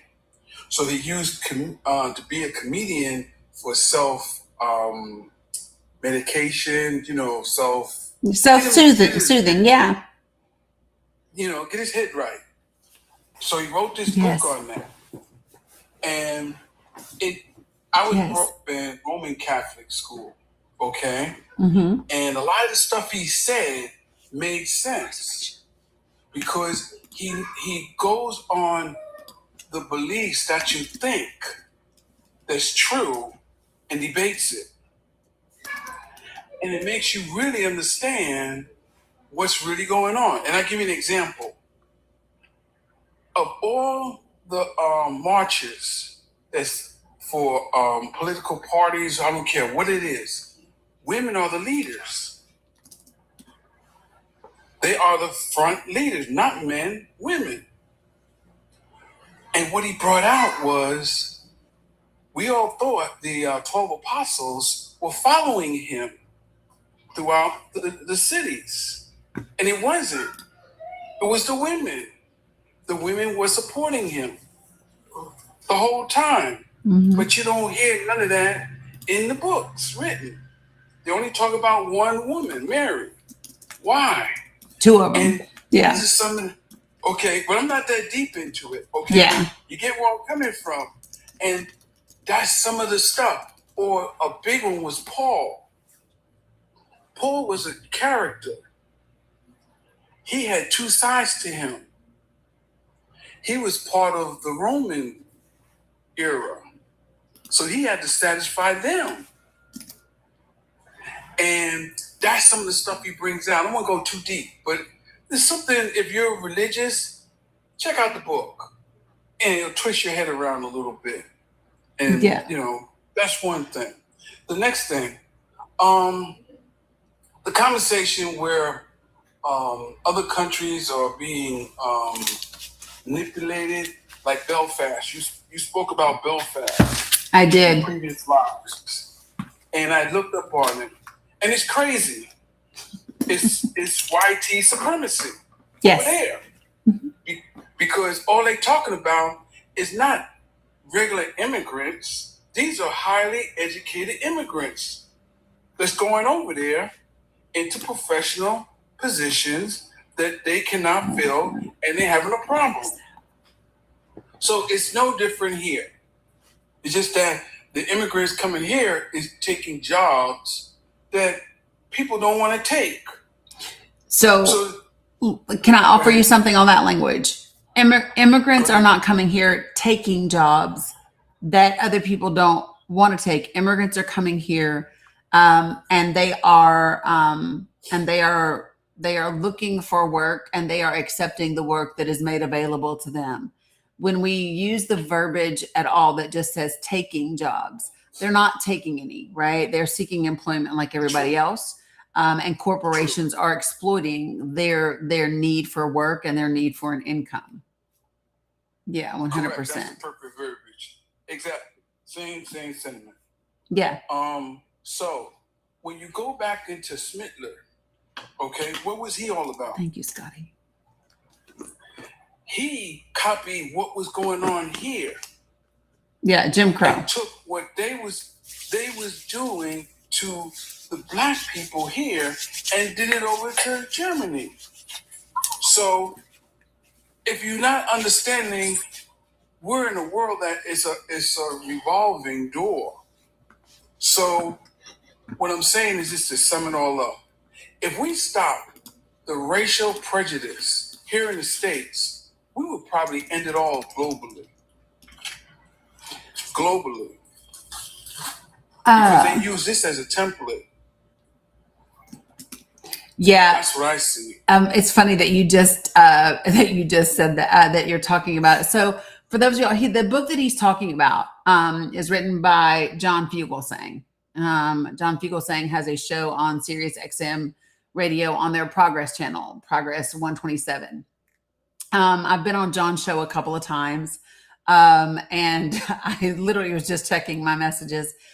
So also on Sirius XM radio is Michael Signorelli, has a show on that same channel, and so it looks like I'm going to be on there this week as well.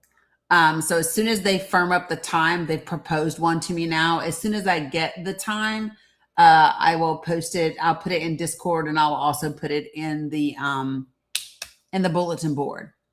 The name of the book that he's talking about was The Separation of Church and Hate. Yeah. Okay. Okay, great. Yeah, so yeah, so no, so and I hear you. I think the thing for me, so Rev Carla, it definitely won't be a debate on religion. I think it will be a very great discussion. If you're not already following Rev Carla, I highly recommend that you do. She's fantastic and amazing.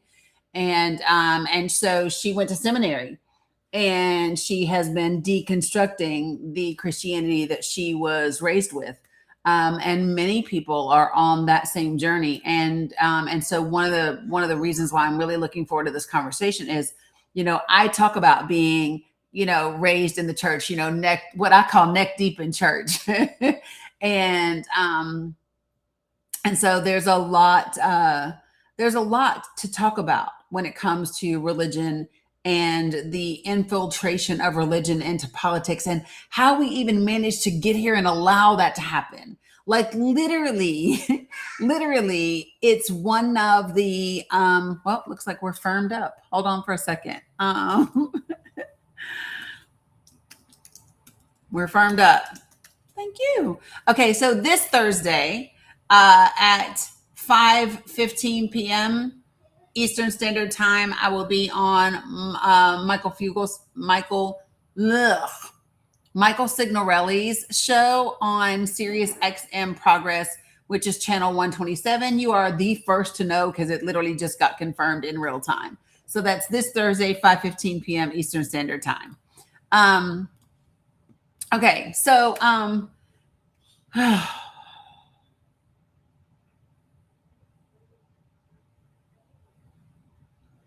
yeah, appreciate you guys. So I think it's just really important for us to have this conversation because, we should have known better.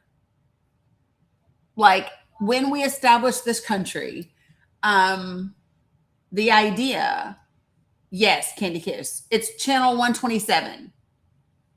No, because so CJ, that is Sirius XM Progress's show, but what they will typically do is they'll add it to his podcast afterwards. And are you asking about Rev Carla? Are you talking about Michael Signorelli's show? Rev Carla will also be on YouTube. Yes, and yes. But Michael Signorelli is channel 127, Sirius XM Progress, 5:15 p.m. Eastern Standard Time. But how I know that if you've been with me for a long time, and so my regular followers, my regular subscribers that know what I'm talking about, don't ruin it for people, okay?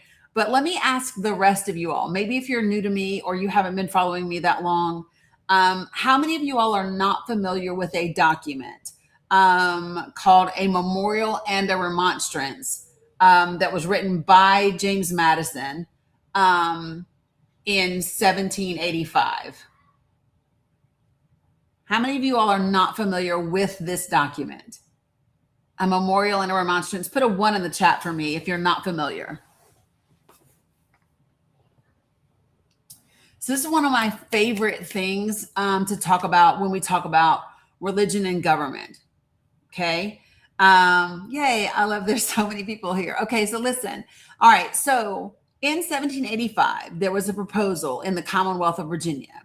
And the proposed piece of legislation was going to have the government pay the salaries for Christian teachers, for teachers to teach Christianity in the Commonwealth of Virginia. It was going to be used and financed by taxpayer dollars. Okay. And so keep in mind, this is just 9 short years after the fight for independence in 1776. This is just, less than a decade after we have said we do not want religion forced upon us, right? So I'm gonna pull this up. I love it because I do it so much. It just was like bloop, bloop, as soon as I went to type it up. Okay, so this is one of my favorite documents to read because of the verbiage. Okay, so listen to this. So here's what it says. And this document is in my link tree if you've never heard of it. Okay, but this is written by James Madison. And listen to what James Madison is saying. He says, to the Honorable, the General Assembly of the Commonwealth of Virginia, a memorial and remonstrance. And it says, we, the subscribers, citizens of the said Commonwealth, having taken into serious consideration a bill printed by order of the last session of General Assembly entitled, quote, a bill establishing a provision for teachers of the Christian religion, end quote, and conceiving that the same, if finally armed with sanctions of a law, will be a dangerous abuse of power, are bound as faithful members of a free state to remonstrate against it and to declare the reasons by which we are determined. We remonstrate against the said bill, and then it begins to list the reasons why. Okay. Earl, if you want to discuss In God We Trust with me, feel free to request to come up. Okay. So I'm not going to read all of these points because I believe there's like 15 of them. Let me look and see. I was right. There's 15 of them. But there's a couple that stand out. And I really want you to hear this verbiage because it is so spot on and it is so relevant even today, which is wild. It says, number one, because we hold it for a fundamental and undeniable truth, quote, that religion or the duty which we owe to our Creator and the manner of discharging it can be directed only by reason and conviction, not by force or violence, end quote.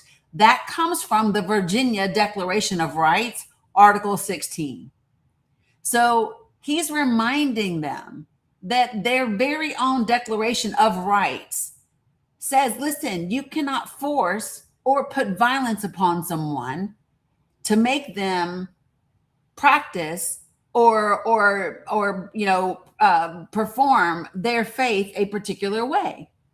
Okay, it says no force, no violence, and it can be directed only by our own reason and our own conviction. So in other words, not by the government. And then it goes on to say, the religion then of every man must be left to the conviction and conscience of every man. And it is the right of every man to exercise it as these may dictate. This right is in its nature an unalienable right.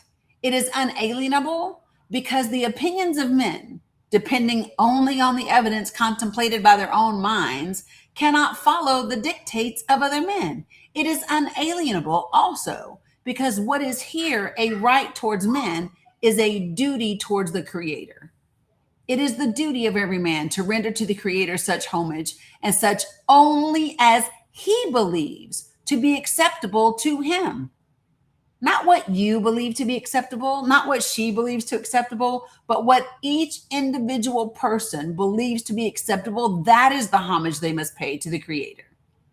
And then he goes on to say, this duty is precedent, both in order of time and in degree of obligation to the claims of civil society. Before any man can be considered as a member of civil society, he must be considered as a subject of the governor of the universe.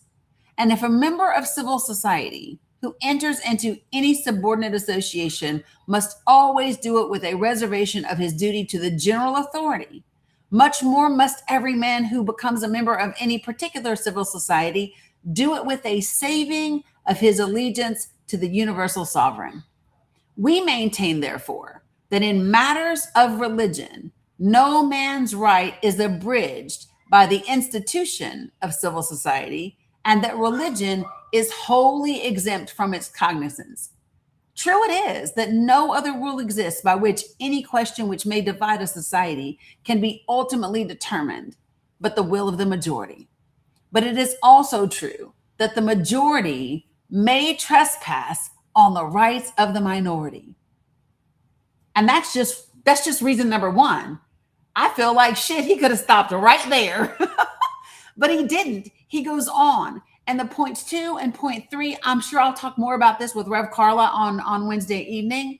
But folks, you've got to, you don't got to, but well, no, but you do have to understand that your religion and what you believe to be true has absolutely zero place in this government. Zero place. I don't care what you believe. I don't care how you practice your faith is your business. And you do not have the right to weaponize that faith and put it into law. You don't. I don't care. I don't care if you go outside and worship a frog. That's your business. Handle it. I only care if you weaponize your faith and then try to make me go outside and worship a frog. Like, no, you do not get to use your religion to infringe upon my rights. And the moment that you do, there's a problem.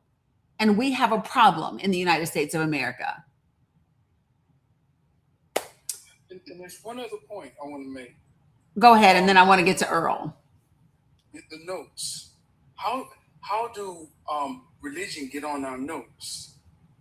Yeah, so Congress added it. But understand that, listen, in God we trust is not religion. Right. But it's a metaphor, but there's something else I want to bring up. Look at the back of a $20 bill. It's subliminal. It's the center, the light pole. There's a light hanging. But you got to zoom in. I don't want to say what it is. I think they want to call it strange fruit in the tree. Yeah. That's there. And if you go up where on either side of the windows, the top of the windows, there's little sculptures, but you got to use your phone to zoom in on them. And what they are is, I got to be TikTok friendly now. It's kings and queens. That's what that represented. I don't know what you're talking about right now. Okay, if you pull out a $20 bill and you see the windows on either side of the left or right of the center and go up, you're going to see like Gothic sculptures. On your cell phone, you could pull in real close. And can I spell it? HEAD? And that's what it is. And I looked deeper and deeper, and it was a representation of kings and queens of Africa. Yeah. So for me, so when I get to that kind of stuff, I don't know people who literally are thinking about a $20 bill and what's on the back of it. I think most people just spend the damn bill and they don't worry about it, right? And I get it where people go. Those are just rabbit holes that for me I'm not as interested in. James, where did you go? I really wanted to have a conversation with you, James. I really did. So I hope that you do come back, James, for real. Yeah, I really, really do. But yeah, so like I just not doing that one. Angie, did you know that you requested up?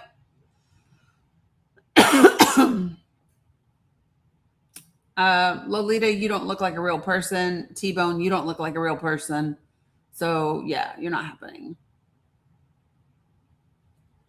Well, yeah. Dan, you can drop me, but it was All right. nice. Yeah, appreciate you, Azelart. Appreciate you. Thanks, Scotty. You need an ID to get into the Obama library. Why isn't that a problem? Why is it a problem? You need an ID to get into the White House. You need an ID to get into government buildings everywhere to get something done, right? Like, what's your point? Because if you're trying to make some comparison to vote, that's hilarious to me. So let me be clear. You need an ID to register to vote. You need an ID to register to vote. So if I go to vote and you look me up in the system, that means I've already shown my fucking ID.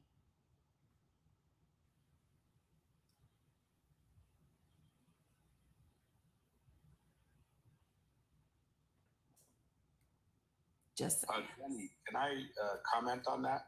sure. You've noticed that in the past years that we have people run into a museum and with some kind of acid or spray paint or paint and splash it on priceless art just because these people have some kind of grievance with the picture or the artist, and it's not appropriate. And of course, what happens when somebody commits a crime like that against art, against civilization? I mean, art is something that humans need to express themselves.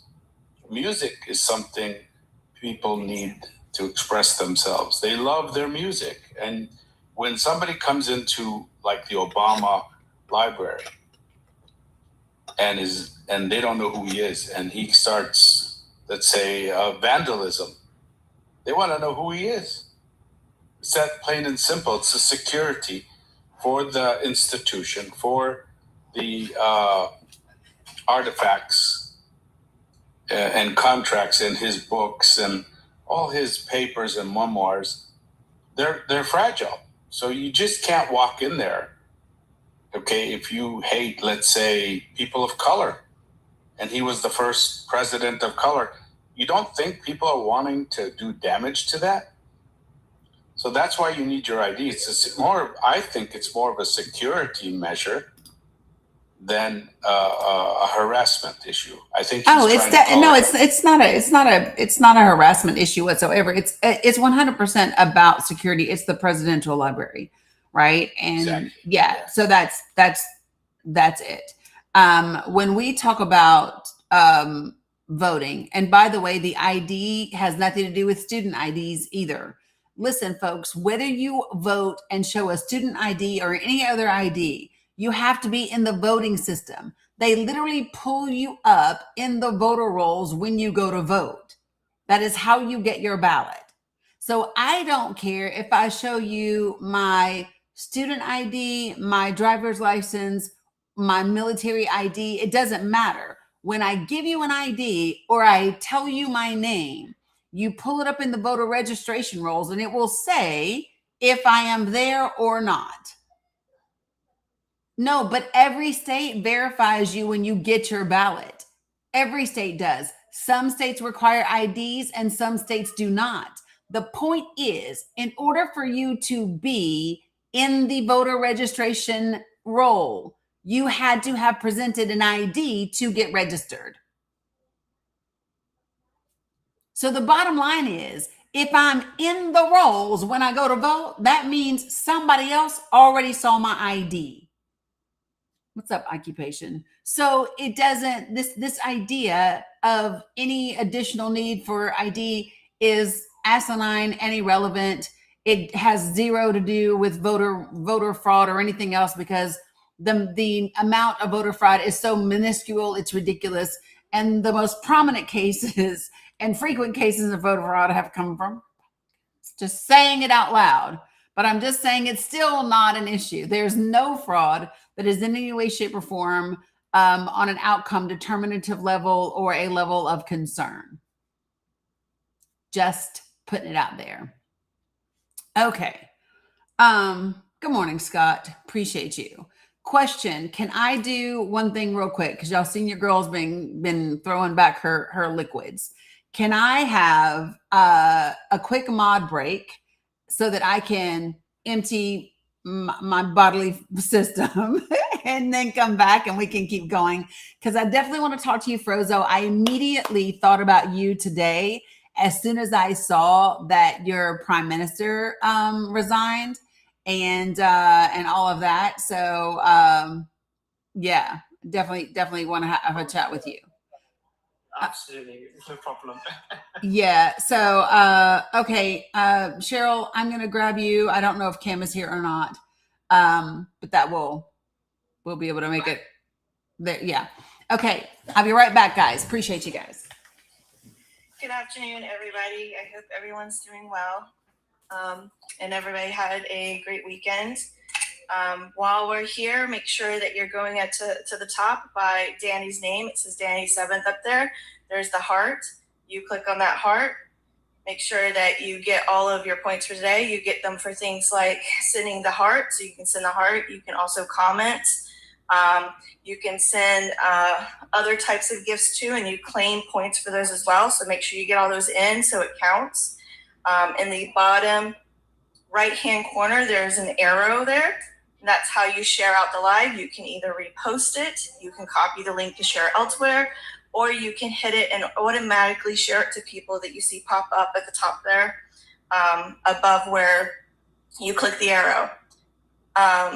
Also, you can check out Dani's link tree for all the information that she has. Whenever you click on her name at the top, it'll take you to her profile. Within her profile is her link tree. And in there is tons and tons of information. There's links to documents, to articles, in various places. It's also where you can go to join the Project for the People. I'm sure at some point, if Dani hasn't already, because I came in late today, talked about it.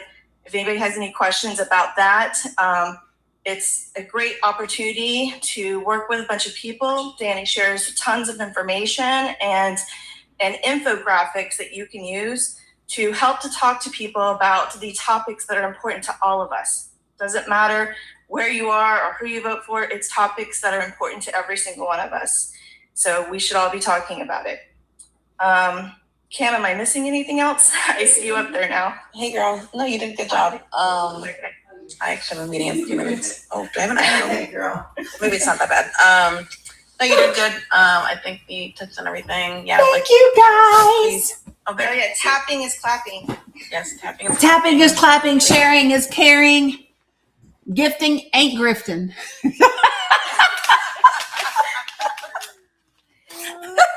I don't know where that came from.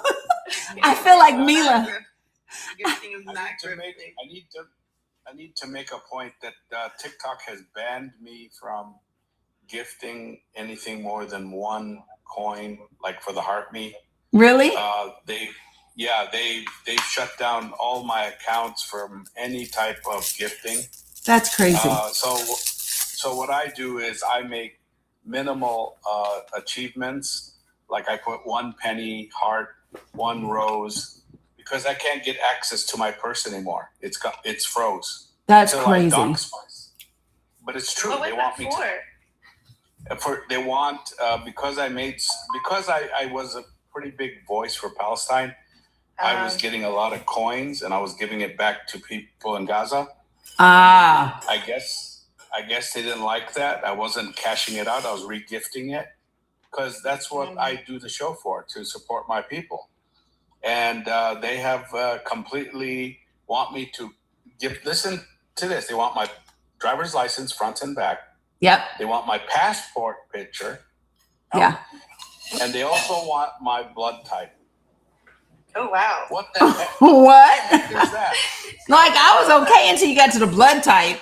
I was like, you want his firstborn too? I abstained. I told them you can keep it. And I probably got, between 6 accounts, I probably got $1,000 locked up in the purses. And I don't want it to grow. So, I tried to go as many shows as I can and give a heart me. That's my solution. Wow. Holy Are you able jeez. to re-gift? Like if you got coins now, are you able to give that back?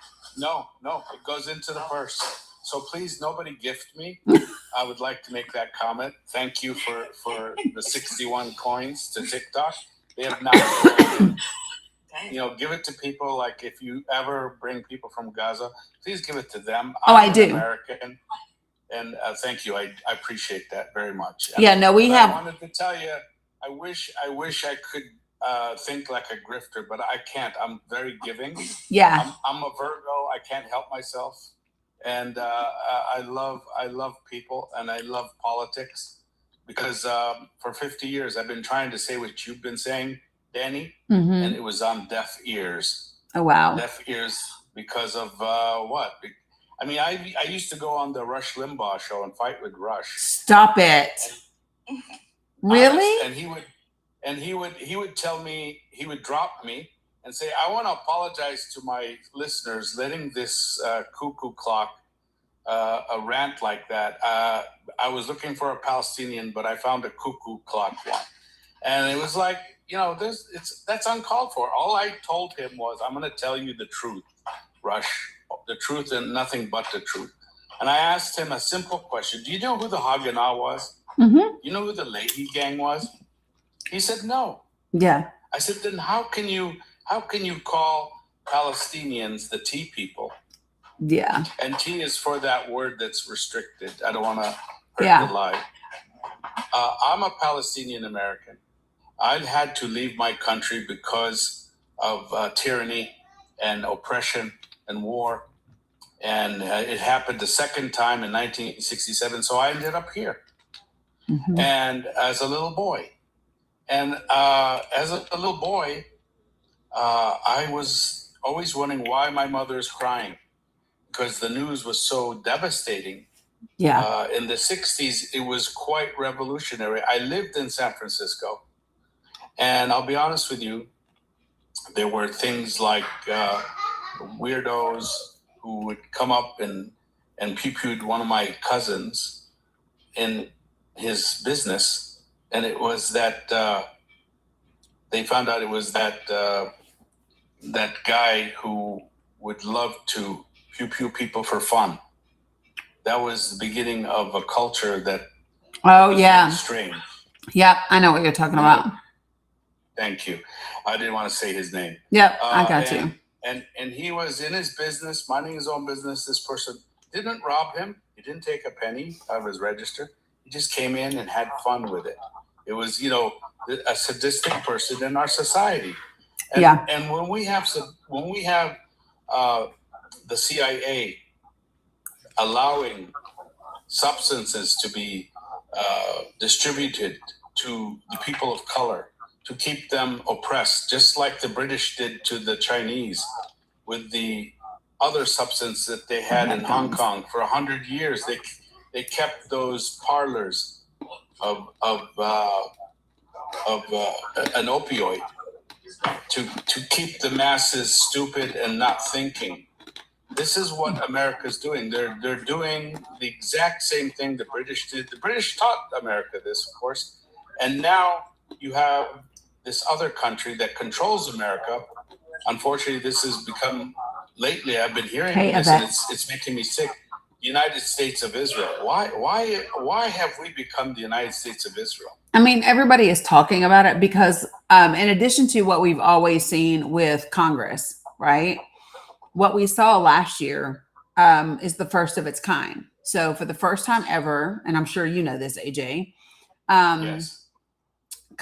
Israel brought 250 state legislators, not Congress, state legislators, to Israel for the 250 conference. And they literally made buttons that say 50 states, one Israel, right? 50 states, one Israel. And that's now you've got Florida with license plates that say we stand with Israel, right? These things are happening across the board. We are not merging with Israel, Denise. That's not a thing. No. What they would like to do is elevate the relationship into a strategic partnership. And if you know anything about that particular plan, it was written by the Heritage Foundation, folks, a year ago.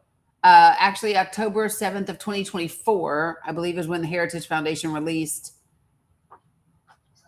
Esther Project. And then in the spring of 2025 is when they released it's this proposal taking Israel from our current state of allyship to a quote unquote strategic partnership.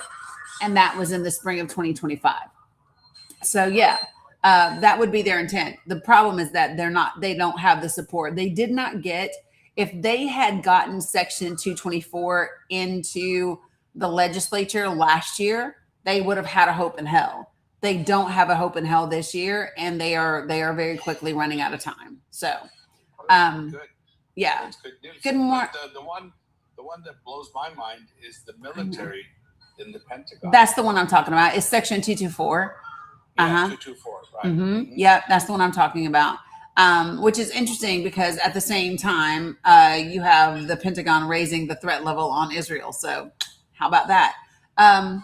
Really, really quickly, E. Jones. Good afternoon. How are you? Thank you.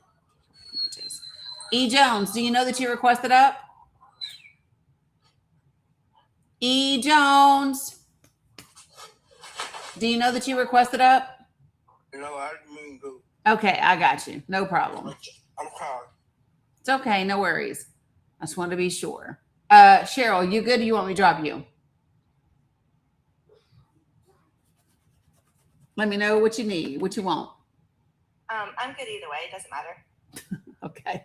Tell me what you want, what you really, really want. I'm just working from home today, so I'm good either way. Okay, cool. All right. So Lady Blue and I Am Sent, the two of you guys that are in the queue, did you mean to request up or did you just tap your way into the box by accident? I just want to check real quick.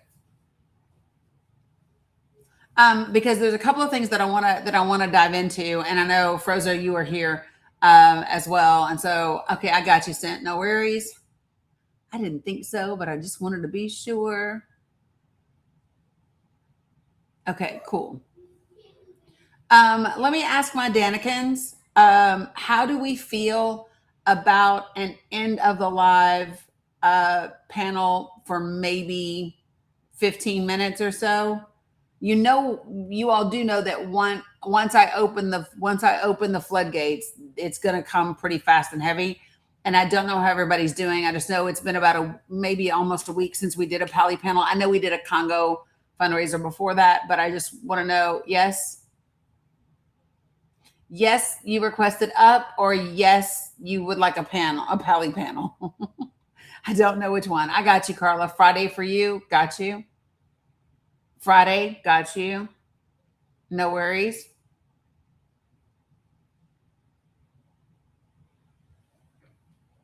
This is why I'm asking, because it's okay, folks. Things have changed quite a bit. Friday, okay. So what I'm going to do, yay, Friday, okay. I will just, so what I'm going to do, how about I do this? I'm just going to put a sticker up that, how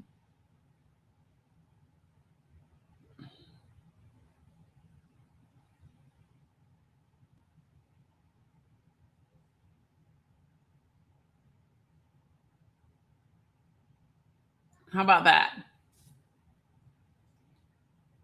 No worries. Everybody is saying the same thing, and it's okay. Oop, I don't want to make me bigger. Jesus. It keeps making me bigger, and I don't want to be bigger. I just want this to be on there. Okay. Okay. So I hope that's helpful. Why do blue states have higher unemployment rates? Why do red states have lower education scores?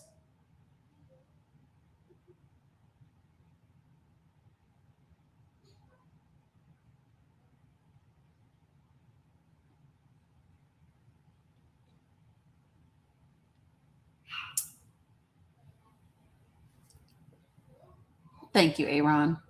I'm just asking. So for those of you guys who are over here, somebody in the chat said, why do blue states have higher unemployment rates? And I said, why do red states have lower education scores? Just check in. Let me know.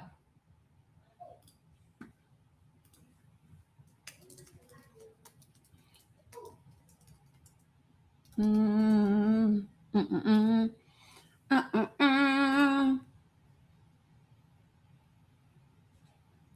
do you mean, why not answer?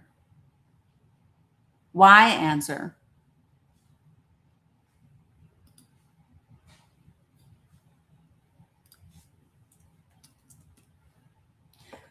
So let me tell you why not answer.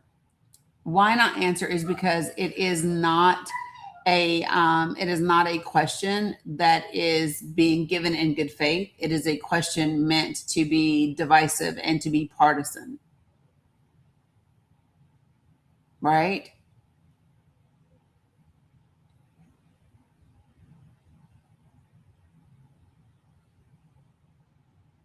Yeah.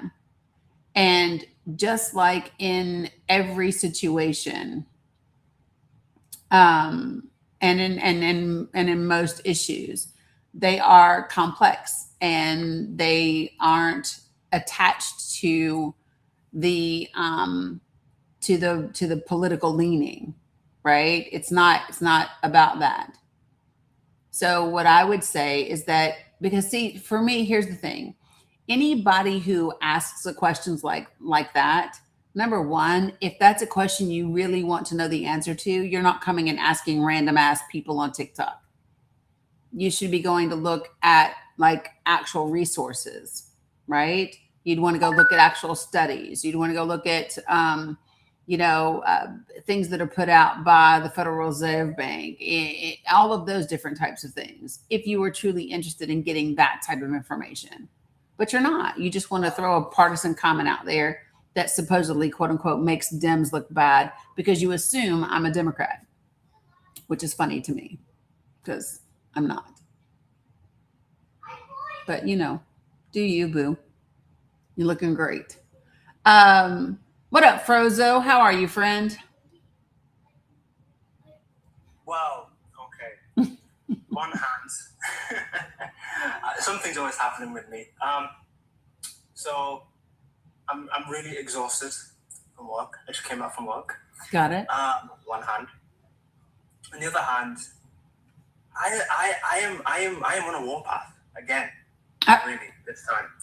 Okay. I'm always on a warpath. It's because something new always pisses me off, especially when it comes to the British or the Americans. It's always something new with them, honestly. Yeah. So someone sent me this PDF to a diary of one of the American slave owners, and he was talking about his day-to-day and his life living with black slaves.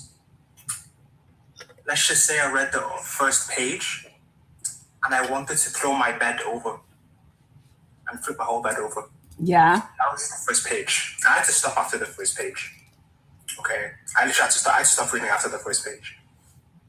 And then I'm sure after the Belfast pogroms, there's another incident that happened a couple of days ago. That's yesterday actually, where a Scottish man stabbed 5 Muslims. Yes. Right?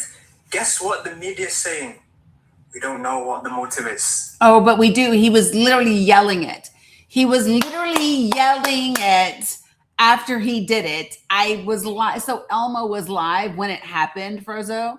And so as they are arresting him, he is screaming about saving them from Muslims. Yeah. So yeah, we do know what the motive was. The man said it out of his own fucking mouth when they arrested him. Right. But the media is trying to convince us that no, he's, we don't actually know what the real motive is. Interesting. And this incident happened after the report that came by Rupert Lowe that claimed that 90% of all the rapes in the United Kingdom were done by British Pakistani Muslims. That's oddly specific. Yeah, I think it was something like 25,000 rapes across the UK. And according to his study, 98% of the perpetrators were all British Pakistani Muslims. Now, obviously, that's factually incorrect. Yeah, because official police reports. Sir? Go ahead. Official police reports from the late 90s to 2015 shows a consistent pattern of majority white offenders. Correct. Those are official statistics. So where's he getting this 25,000 rapes from that is majority British Pakistani Muslims?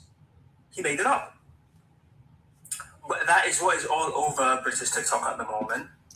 And this man just committed that based off that report. So I'm just kind of furious right now at this point in time. I'm pissed off. I have to go to work don't blame you. Just to not constantly be talking to my it's really crazy.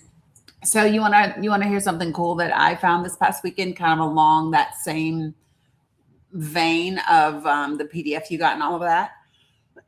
So I spent part of my Juneteenth going through ancestry stuff, particularly focused on, well, I did both sides, right? But I did my dad's side as well. And what was interesting to see is I was able to get back to my third great grandfather on my dad's side, right? And so for those of you who do not know, I'm biracial. My dad was Black. My mom was white. And so when I got to my third great grandfather, the first census that I could pick him up on was 1870. So that would have been after the Civil War, right? And everything above him lists his enslaved mother, and then it's the slave owner, and the owner, the slaveholder, varied. So it started with like the fifth, right? Well, obviously I heard that, but anyway. So what it showed is that when the dad of the slaveholders passed, then it went to one of the eldest sons, and when he passed, it went to the next son. So literally, the inferred father on three separate things is all from the slaveholders. But what I was able to find is, so for those of you all who do not know what happened here in the United States, is after we had the Civil War and the South lost. You stop flying your flag anytime now with your treasonous asses. After we won the Civil War and the states that had seceded from the Union wanted to be readmitted, Congress passed the Reconstruction Acts from 1867, 1868, 1869, right? And when Congress passed the Reconstruction Acts, it divided the South up into 5 militia regions, and the military was deployed into those regions to do a couple different things. Number one, in order for states to be readmitted to the Union, they had to ratify the 13th and 14th Amendments, and they had to redo their state constitution, and they had to engage in 2 sets of books. It's an oath book, and then there is a return of qualified voters registration books. And so there were some people who fought in the Confederacy who were denied the ability to register to vote because of their actions fighting for the Confederacy. How about that, right? But in the oath book and the return of qualified voters books, it was the first time that Black and white males, right, that were 21 and older were included in these books. And the military actually oversaw the registration and the administration of these books. Okay. So do you all know that your girl, actually, I'm holding a printed out copy of it. This is the return of qualified voters registration page, in which my third great grandfather's name is listed. It shows me the county of the state where he was registered, the precinct number, what election district it is in that state. It shows me what number he is, the date of the registry, which was July 12th, 1867. And then it shows me in the oath book what page he's on the oath book, and if he's in it. And so it was really something to see. The second thing that I found that was astounding was when I went one step above. So I found these different real estate documents from the government and the deed documents. And so the slave holder of my third great grandfather owned, I found two different land things for him. One was 550 acres. The other one was an additional purchase of 95 acres. And I found one real estate document where it lists like like how much the acreage is and then how much his net worth is. And at that time, this book was 1860 and it listed at 15,000 some odd pounds, right? So I just I converted that into today. Today, that would have made the slaveholder of my great, great, great grandfather's estate worth $2.5 million today. That's what that equates to in today's money. Fucking crazy, right? Wow. Yeah. Yeah. I don't really think there's much I can say to that. Shimmy, shimmy, be cocoa honest. puff. Yeah. So, and it's crazy the range of emotions that you go through because I also am doing my mom's line at the same time. I just told y'all they white. Right. And so it's interesting to see. So like, of course, we've got folks in the family that fought. So like I've been able to trace on my mom's side all the way back to the Revolutionary War. It's like my sixth great grandfather, I think. But I literally have the draft cards for on my dad's side, and I have them on my mom's side, and I have them for all of them, from Revolutionary, Civil, World War I, World War II, Korean War. I have I'm able to find those official government documents. And so I have them all for like all the lineages. But anyway, you brought up the book, the PDF. I hate this comment. Can I say I hate this last comment? So this land is more important than human lives. That's sad. Shake my head.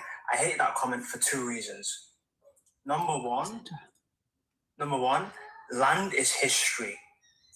Land is where blood was spilt, where things were grown, where futures were cultivated. That is a part of your history. It is not just a piece of soil that you just trade away for human lives. It is as important as human lives because blood was spilt on that land. It's not something you just give away. And this is something that every indigenous people understands, except for the colonizer. They're the only ones who think land can be bought and traded and sold and negotiated. No, you can't. No, you can't. That is not something you can ever negotiate. And so and that's what he's saying is,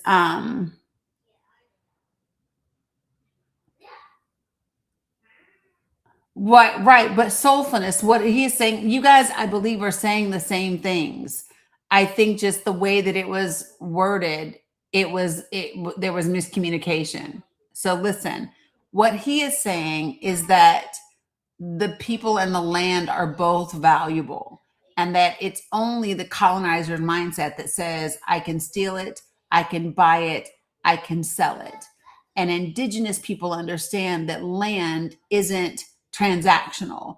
Land is part of who you are. It's one of the reasons why countries like Iraq and Palestine and Middle East and Africa, it's one of the reasons why those people, we don't understand it in the US. We don't understand their quote unquote, for lack of a better word, attachment to the land. But it's because the land is more than just land.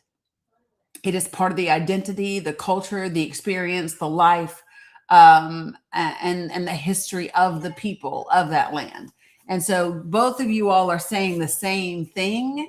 It was just a matter of miscommunication in the way that it was typed. Yeah, So, my apologies. no worries. I understood what he was saying, right? But Sharon, hold on a second. Sharon, hold on. So Sharon, I want to say this. disputes within tribes with regard to land is a very different thing. Nor right here. Nor I checked with everybody. Everybody's not able to do it until Friday. And so I think it's very important. So let me share this for everybody that is European or from the white Western world. Okay. The interactions between indigenous communities around the world is not the same as the viewpoint from colonizers. It's not the same. And so it's just important to not draw a comparison like that, because it's vastly different.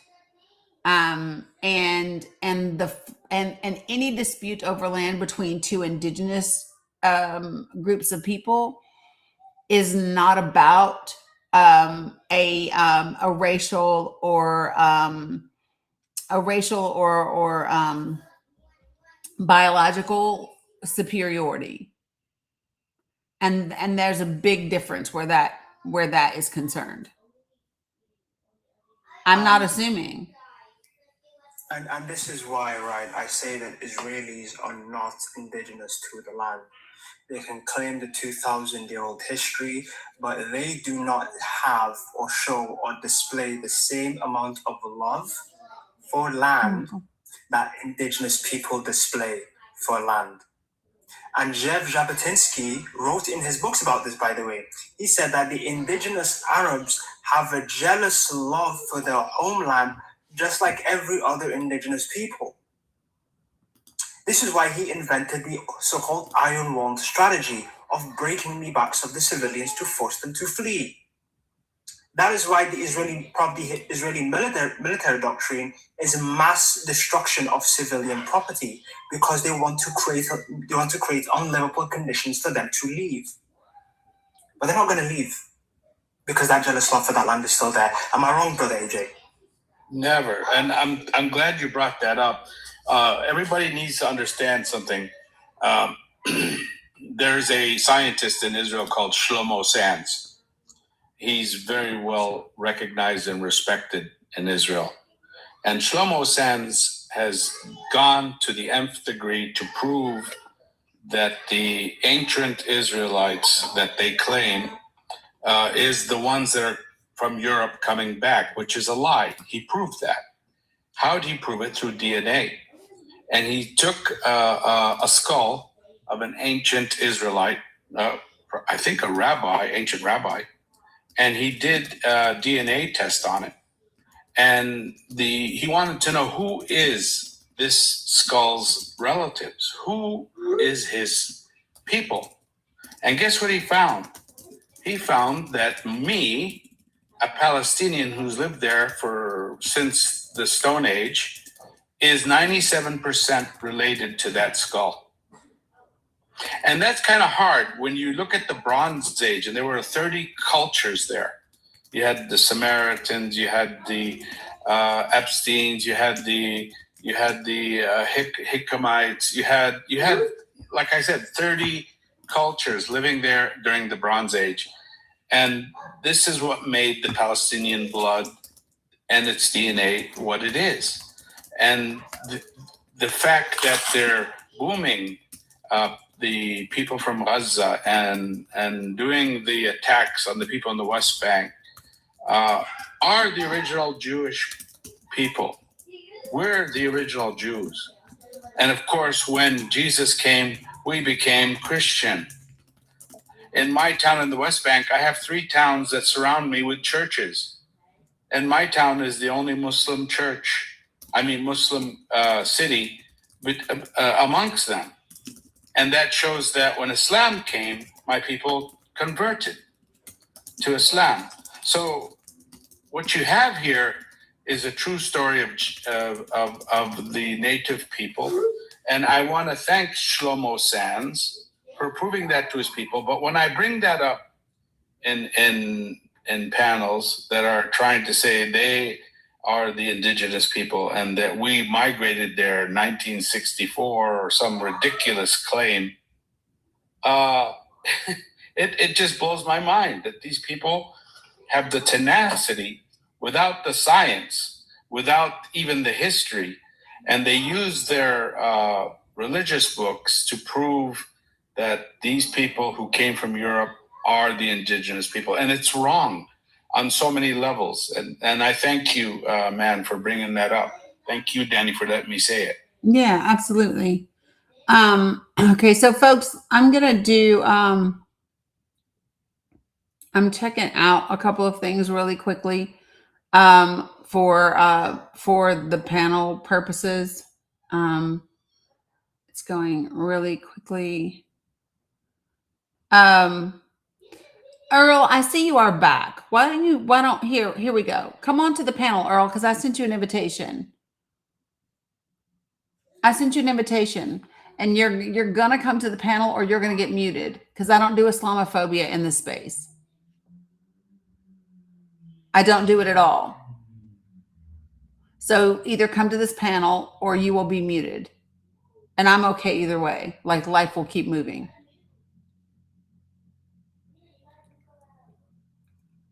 So either come to the panel or you'll be gone.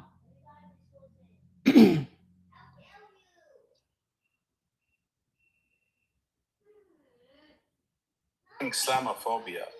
Yeah. In Texas, last week, there was a lady in scrubs who walked up to two hijabi females in a drugstore, I think, or a box store, shopping with their cart. Right here. Hold on a second, Earl. You can click this. You can click this right here. Yeah, she did. But listen, she got fired and she's got a damn GoFundMe that's got over 25 grand in it now. So. Oh, so maybe Earl sent some money. Did you send some money, Earl? Earl's broke ass ain't sent no money. Earl, come on, right here. Hit request, please. I can grab him or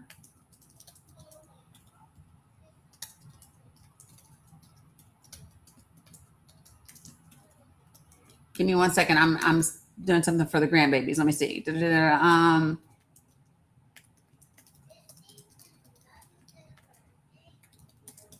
Okay. Love it. Okay. Earl, where you at? Here's what I'm going to do, Earl. I am going to, where'd you go, Earl? Here's what I'm going to do. Hey, Ambitious. Hey, Nancy G. Earl, I'm going to, take back the invitation that I sent you, and then I'm going to send it again, so that you can come to the panel. Because I think yours is a necessary conversation. There you go. I sent you an invitation. All you got to do is hit accept. And then you'll come right on up to the panel, Earl.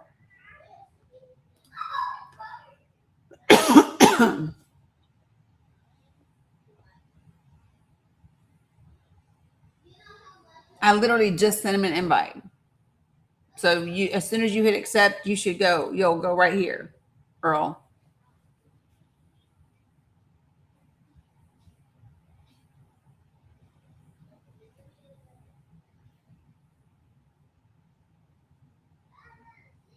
Yeah, so this is the issue that I have, folks. Let me be clear about what happens and what does not happen in this space.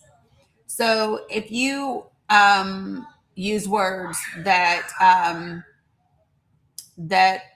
are homophobic or transphobic or Islamophobic or whatever, I'm going to give you an opportunity to hit this panel so that we can have a conversation about it.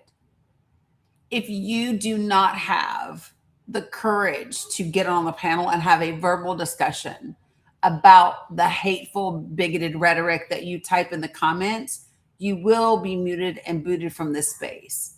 Not just because you said something that is bigoted, but because you don't even have the courage to have a verbal discussion about the thing that you said. And so that's where we are with Earl. So Earl, let me just explain what's about to happen. You don't join this panel, you will be muted and you will be booted from this live. Just so we're clear. All right, folks, I'm going to bring some more folks up to this panel. I'm going to go Lady Blue, and then I'm going to go some more. When I bring you up to this panel, put yourself on mute until I get to you. And I'm going to go over the guidelines in this space one more time for new folks. Number 1, be respectful. Number 2, do not use slurs of any kind.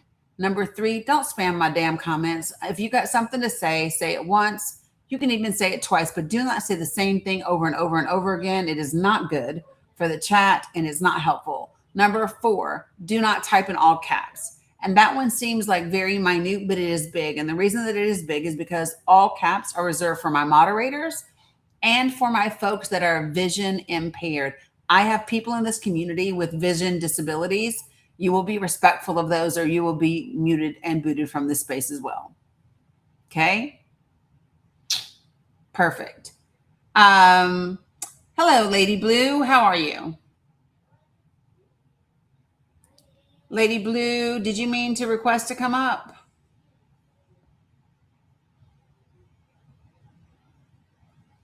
Lady Blue. I'm guessing not. No worries. No worries. No worries. Yeah, I don't see Earl at all.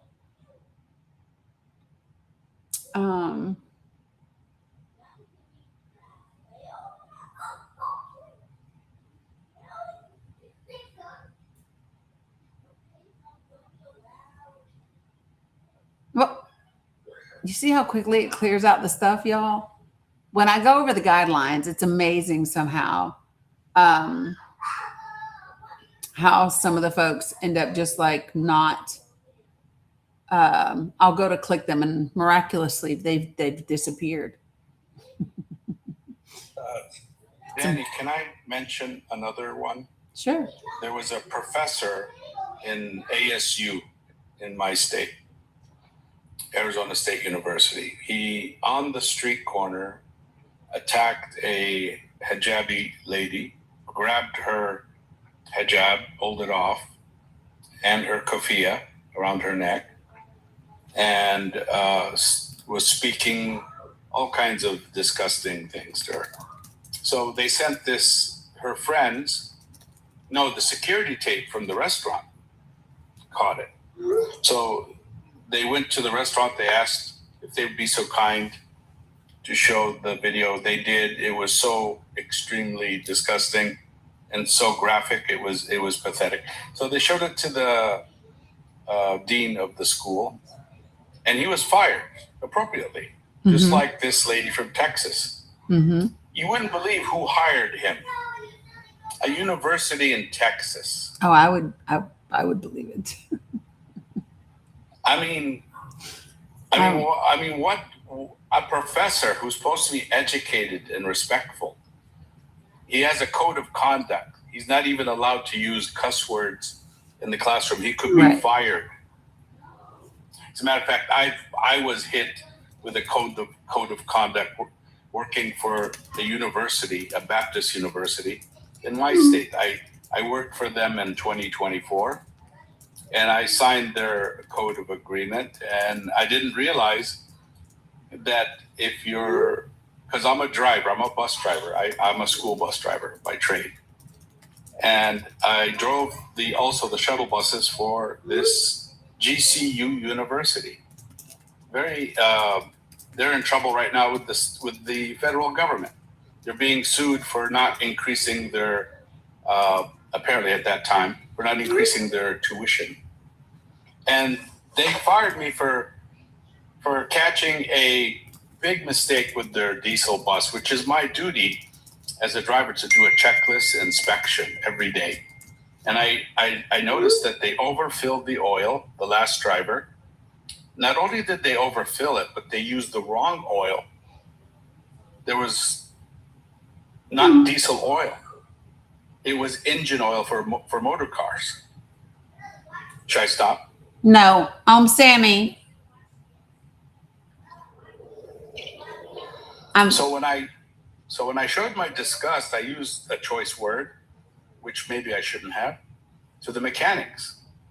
And now I have a court date next month in my defense why I was dismissed illegally, or I felt illegally, or I felt was out of line for firing a person for using a choice word, which everybody in this world uses.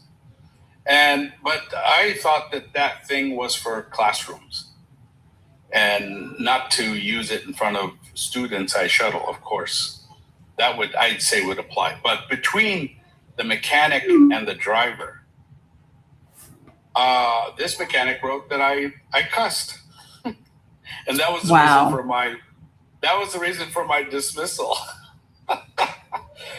So, what really upsets me is when I applied for unemployment to find another job, which I got one within 5 weeks, by the way, because my profession is very, very, very heavily preferred. I mean, they're having a hard time finding drivers that won't be on substance, that are not using their phone while they're driving.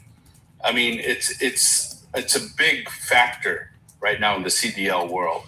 But the problem is, I got this court date coming, and their solely dismissal was for language between me and the mechanic. Unbelievable. That means they were fishing for a reason to get rid of this only Muslim employee in the whole company. Wow. So I didn't go to the EEOC because I went to them before and they gave me a judgment. Yes, you have been rightfully the right to pursue any legal action against this company that did this Islamophobic rant on you and fired you. And the EEOC said, we gave you the decree. Now you just get out of our face. We're done with you. Mm-hmm. And we don't want to ever see you again. Go to a lawyer. What lawyer? They go, well, we don't care. That's your problem. So now I've learned that going and crying to the EEOC is a waste of time. They have no teeth. They can't do nothing. Yeah, it's just the judgment that helps you if you're able to move forward legally. Yeah. Right. So there I am going to lawyers, paying, some want $150, some want $250, just to talk to them about the event. Yeah. And when they find out that it's a major contributor to a mega political group, as soon as they find out, they take the case and then they drop it because they don't want repercussions from this guy. This guy is a multi-millionaire. As a matter of fact, the IRS came and attacked his company and shut it down for a day and confiscated all his products and took an inventory because he lied about his situation. And he had so many friends in the government that he had that dismissed. And he sued the IRS and won $1 million lawsuit against them. Wow. There's no law for the poor or for the middle class. There is. It's just slim to find. It's hard to find. It's not readily available. There is law. It just middle class and poor people don't have access to it. That's what I should say. Yeah, the law is there. They just don't have the same level of access, right? Let me say this real quick, Dennis. Go ahead. Remember, when you go into a courtroom without a lawyer, who is that judge? That judge was a former lawyer, and they look at you like, "Oh, do you think you can come in here and get justice without a lawyer?" I did once. You got one once? I did. I represented myself in court against a former landlord and won.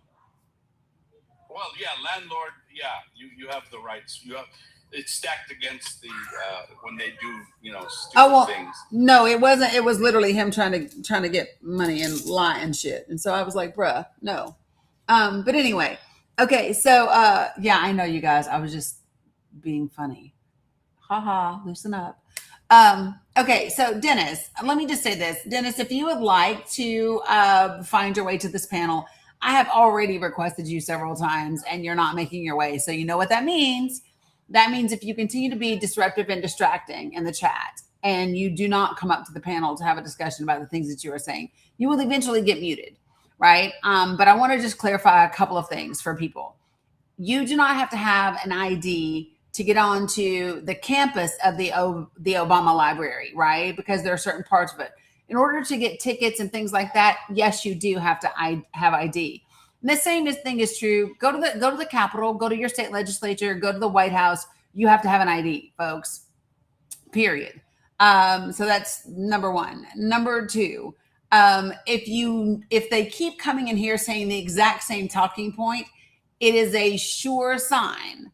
It is a sure sign that that is the propaganda. That's the message that they want to get out there. So the more you engage with them, the more you spread the propaganda. Just don't engage with them, and it doesn't get spread to the same degree. Got it? Next. Holy geez, y'all just be out there wilding it today. Wilding it. Yeah, I'm just saying, don't engage. Don't engage. They are literally all saying the same thing. And for those of you guys that are just distraught over the subcontractors that say that they have not been paid for the work that they did on the Obama Library, I'm going to share with you what I want you to, the Presidential Center. Here's what I'm going to share with you that you can do. You ready? You can write a letter to the editor expressing your disgust for the actual contractor that hasn't paid them. So the money is not owed to them by the Obama Presidential Center, but rather by Lakeside Alliance. Okay? So Lakeside Alliance is a consortium that is led by Turner Construction, along with Ujama Construction, Powers and Sons Construction, Brown and Moman Construction, and Safeway Construction. So Lakeside Alliance is who is responsible for disseminating the funds from the Presidential Center down to those other construction companies and those subcontractors. So if you are so distraught and you are so upset about these subcontractors not getting paid, I would say make sure that you go into every space and say Lakeside Alliance is not paying their subcontractors. Okay? And then you would be factually accurate. Because it's absolutely wild that you all think that the President of the United States is paying contractors for his own presidential library. It's not the way it works. In case you didn't know. Lakeside Alliance, people, those are your folks. Go get them. Okay? All right. Can I just say one last quick thing, because I do have to drop, unfortunately. It seems my time. I need to go and sleep, I'm so exhausted. I do. But I just want to say I'm furious, but I'm going to be as calm, collected, cool as you like, okay? I'm not one of those Nigerians who speak in poetry to describe the issues that I've gone through, okay? I don't speak poetry, I speak direct English. If I say something is wrong, something is wrong, okay? But I just wanted to comment on how interesting it is that me as a Black Muslim, I have faced more Islamophobia than racism in the UK over the past decade. I just find that very, very interesting, right? Other than this whole idea that because I'm from Africa, I live in a hut and we go and hunt villages, we go and hunt lions at 6 a.m. in the morning. Other than that part of the racism, most of the Islamophobia I have faced is based on Schmerus jokes. I was given Schmerus nicknames. I was called Ahmed the Dead Terrorist, Schmerus, for example. Mm-hmm. I was also called Pepole because of my name, right? To make fun of my first name. And this is my first name is Abdul Jabbar. Okay, AJ. Okay, I called 911 and I made a complaint on 911, and the lady on the 911 dispatcher said, "Sir, what's your name?" I told her. She said, "Sir, practical jokes aren't allowed here." Right, because she's thinking basketball. She's thinking Kareem Abdul-Jabbar. Yeah, exactly. Yeah. I feel you, bro. Crazy. I feel you. But you need to talk to and get your politicians to stop Mr. Farage and Mr. You know who else, okay, from doing this banting and doing this Islamophobic rants.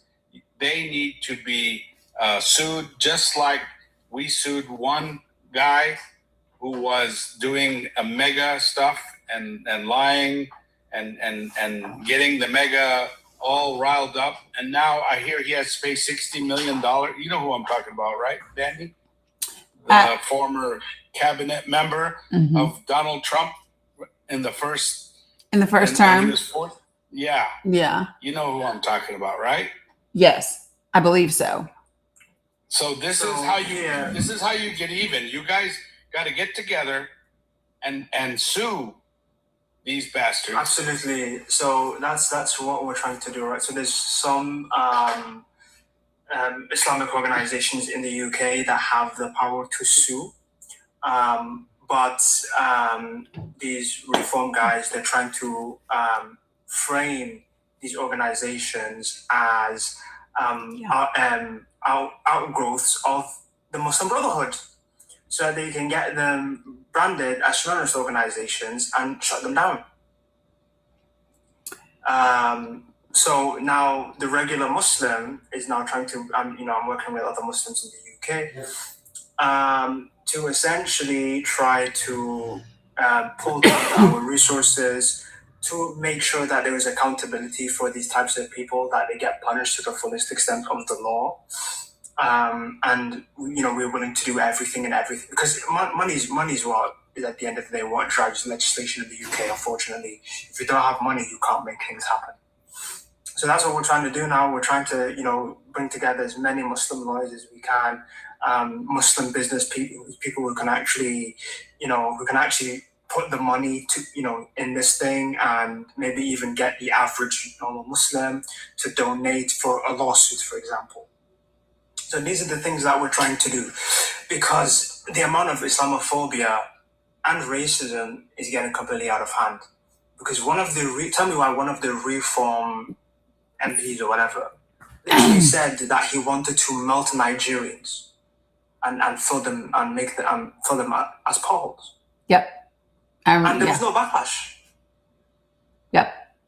I mean, we've had a state representative here, a congressional member who said here that Muslims don't have any place in society. So, but I know you have to get some rest. Keep your head up, do the work. I appreciate you as always, Frozo. Can I deal with this Islamophobia before I go to bed? I really want to speak with this Islamophobia. Well, I want to do it first because I don't like to let people do their own heavy lifting. I don't like to let people do their own heavy lifting. Good afternoon, Asada. How are you? I'm great. Good. Thanks for asking. How are you? I'm doing fantastic. So share with me what your issue is with Muslims. Nothing with Muslims. It's Islam as the ideology of worshiping a warlord, a individual who married a child, and so Islamophobia. I got it. No. I mean, I'm the same with Christianity, with any other religion, really. If you worship a man who murdered unalived people, and you think he's the greatest man of all time, I'm gonna have a problem with you. I think your morality is messed up. Let me just be clear about this, okay? Yeah, you can have. I'm speaking now. Thank you. So let me be clear about something. You can have your opinion all day long about a particular religion, and you can have your opinion of what you think about people who might practice a religion, right? That's your opinion. That opinion does not correlate to actual reality and facts. So when you then take that opinion and you make blanket statements about groups of people with no evidence to back them up and no facts, you then become a bigot, right? So you are walking around very loudly, very proudly being a bigot. And I'm not sure why that's someone you desire to be, because I think bigots are people of more morality. They just have low morality and they are poor moral human beings, because I believe that human beings don't practice bigotry on a grand scale. I believe that they judge people on their individuality.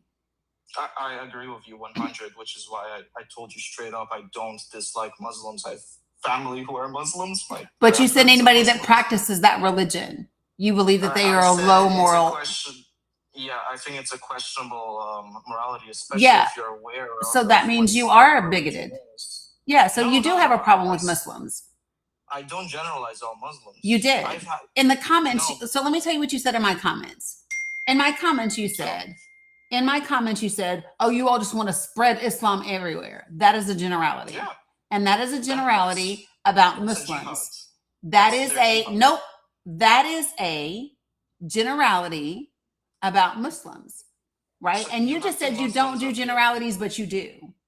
You have two Muslims here. Ask them. Is it so did you hear what I just said? Hey, you're not talking to them. You're talking to me. I know. No. I already know the two people on my panel. I'm talking to you. You said you don't do generalities, and yet you spewed a ton of bigoted generalities in my chat before I brought you up to the panel. And I apologize if I did. Well, not if you did, you did. And I apologize. But don't apologize if you meant it. Don't apologize if you meant it. Like, if you're going to be a bigot, be an unapologetic bigot and be proud to be a bigot. But don't be a bigot and then pretend that you don't mean to be one.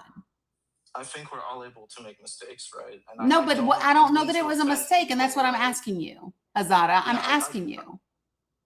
And I don't mean to offend people. Obviously, I have friends who are Of course you do. And don't tokenize Muslims either. That's just rude. They're fine people, No, they're not. Not according to you. I'm telling you, there's good people everywhere. Okay, so a rotten ideology is a rotten ideology. Azadi. There's a degree to people understanding it. It's in Arabic. Most Muslims don't even speak Arabic. They don't even understand what the religion is. Azadi, so I can't blame them. Azadi, stop for just a moment, please. I'm going to ask you to pause for just a moment. Okay? And the reason that I'm asking you to pause is because you like to contradict yourself. And I don't. And so I'm not going to let you just pivot around and then tokenize, right? Because Could that's... I ask you if you... Nope. Could I test that? I'm going to finish. I'm going to finish speaking first. I'm going to finish. Why do you have 0 followers? Why do you have 0? Yeah, I already know why. I have 200 followers. Azadi, this is the question that I'm talking to you. Okay. So you went into the comments first, spreading very general bigoted statements about people who practice Islam. You get on the panel and then you say anybody that practices Islam, you have questions about them. You believe that they have bad moral character. And then when I called you on that and said, then that just makes you a bigot because you are applying a broad statement about people based without getting to know them. Then you said, no, I don't make generalities, but you did. And then it was, oh, well, if I did that, I'm sorry, but you're not sorry. And you can't say, oh, I don't mean to be offensive when you are intentionally saying offensive things, right? And then you turned around and tokenized a Muslim that is supposed to be your friends or in your family, right? So what you are doing right now with regard to Islam is exactly what white people do with regard to racism. Yeah. Yeah. So I understand that. But okay. Dani, could I ask you? So I mean, you did try to equate a religion, which is a ideology, it's a belief system, to an inherent thing like race. You're not born. You don't choose your race. You're born with it. You aren't born into a religion. You either choose into it, or actually you're indoctrinated into it. And nonetheless, there is a choice. There's a factor of choice to religion. So I'd love to ask you if you're consistent with your beliefs. Do you think that you can criticize Islam? So I think that you can criticize the religion of Islam for you. I don't think that. I think that when you make a judgment about a person that practices a particular religion and a faith, then you are a bigot, right? So there's a difference between being critical of an ideology, right, and being bigoted towards people. Okay. Yeah, I get that. I get that. I agree with you 100%. Follow-up question then. So if this ideology, this religion has been teaching certain things for 1,000 years and a certain individual agrees with those things, and these things happen to be bad, are they good or bad? You don't know what those people agree with and what they don't. And that's an assumption that you make. So let me just share. So when it comes to faith, people can practice a religion and not agree with the entirety of the religion. Yes or no? Okay. So are you making an assumption about someone with zero knowledge of how they practice their faith, which would again be what means that you are practicing prejudice and you are using it in a discriminatory manner as a bigot? Yep. Okay, well, I think no. Yes or no to that question, though. Yes or no to that question.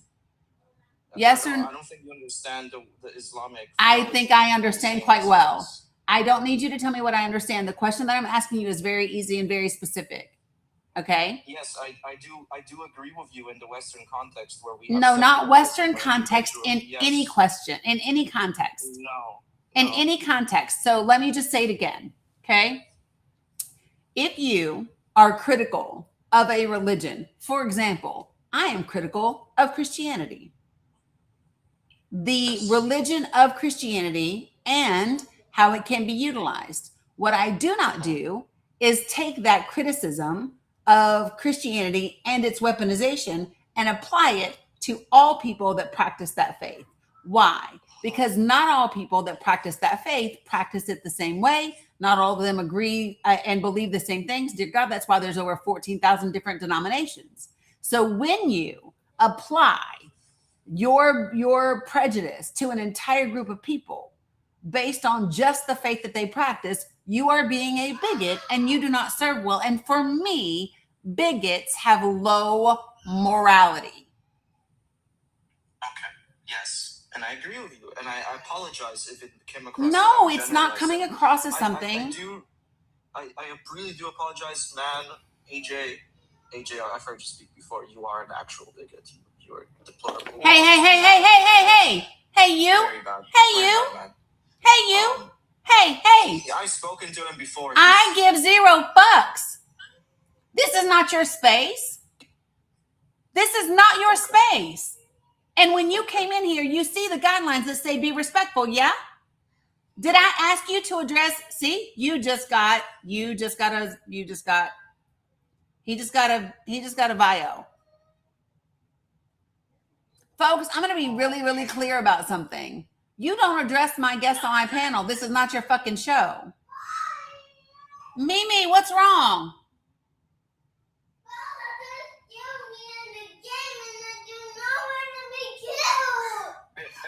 Bella just killed me in the game. I did not want to be killed. Come here, sissy. Deal with it. God bless her. Bella killed you in the game. You didn't want to be killed. All I heard was this desperate, why, Bella? I was like, what the hell? Okay, listen. Do you remember the place that Tutu showed you on the phone with the game center and the bowling? Remember when I showed you yesterday? We're gonna get ready to go. Okay. Are you gonna wear what you got on, or you want to put on something else? You want to wear what you got on? You do. Yeah. Bella just played a game like I never played and I never win. Oh, she picked that game. She picked a game that you've never played and that you've never won. Okay. So now that you guys have played that game, why don't you pick a game? Okay? You pick a game.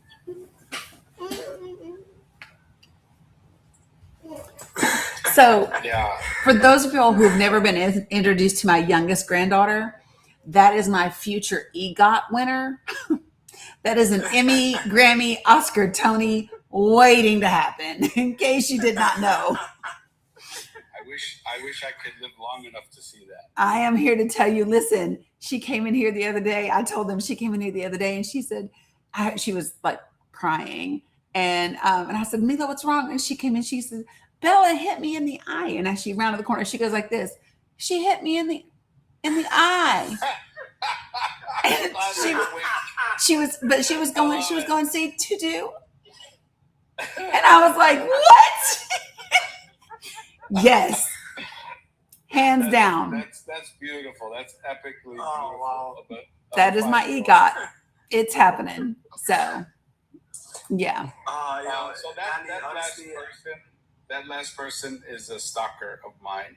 Got you. I have blocked him, and he keeps coming up with many IDs. So you'll see him back here, I promise you. Oh, I'm not worried about that. Yeah. And he's upset that he can't come to AJ's live no more to say his rants that you just heard. And so the issue was me. I apologize for that. Unfortunately, with social media, we get people like this. So you're still here. He's still here? Okay. Well, not now. Yeah. Yeah, I haven't blocked. Thank you. That was well done. Not now. Because he makes so many IDs. It's hard to block every single one. And 100%. This guy keeps coming in and flagging. He got flagged today. That teaches him a lesson. He sure did. Like the AI. Yeah. And so like the AI. I'm going to be, well, so I think also because what the AI heard me say was, I'm describing your behavior. I'm describing what you're saying, and you are behaving like a bigot. And then when he actually starts calling you something directly, there's a difference. And so they got that ass just like that. I'm here for it all day. You know, Dani, I gotta say, big respect to you. I gotta say it, because me, I just address them directly. I don't really describe them as what they are. I just said, okay, you've got something to say. Let's hear what you have to say. Okay, especially when it comes to, my religion. I'm really passionate about defending my religion. Mm-hmm. So when they come saying you worship a prophet who unalived people, I don't know who taught him Islam, because 2 billion Muslims don't Hey! Muhammad. Girls, Bella, come here. You would think she is just being unalived. Two things. Come here. Relax. What did we say about games? It's a game. That's number one. Okay, the question, I'm going to ask you one question and one question only. Would you play the game with a kindergartner at school the way you are playing it with your sister? Yes or no? Because if the answer is no, that means you don't play it that way with her, because she is a kindergartner. She is a kindergartner.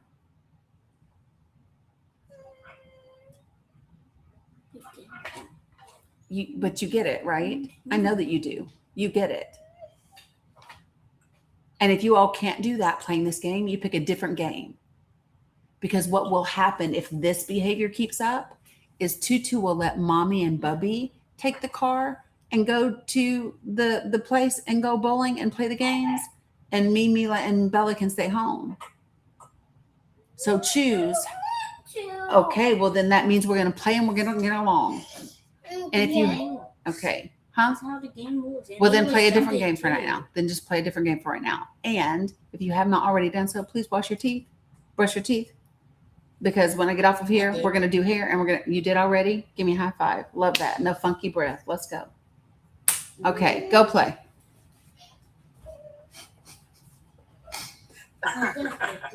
Jeez, oh Pete.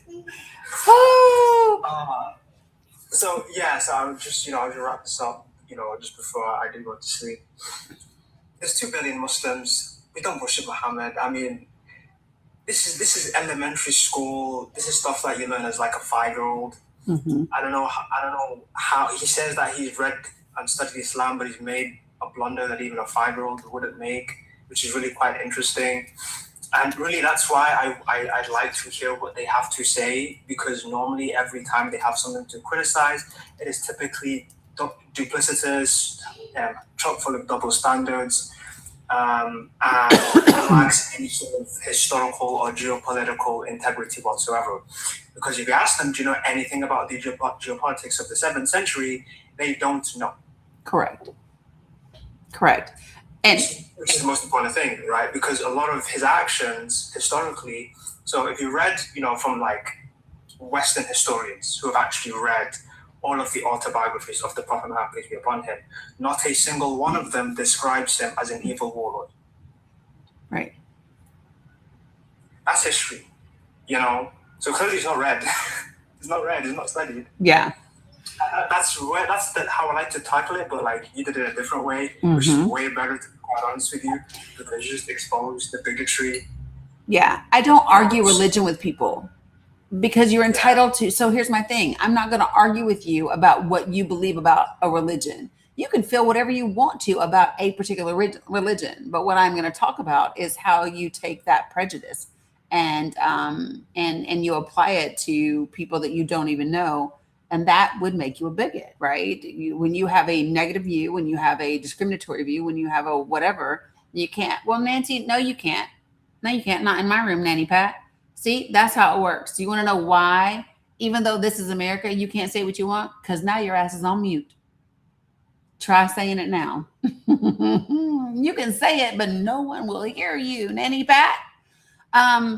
Folks, listen, free speech is a right. You are not free from the consequence of your speech, which is you now have been muted and no one can hear you anymore.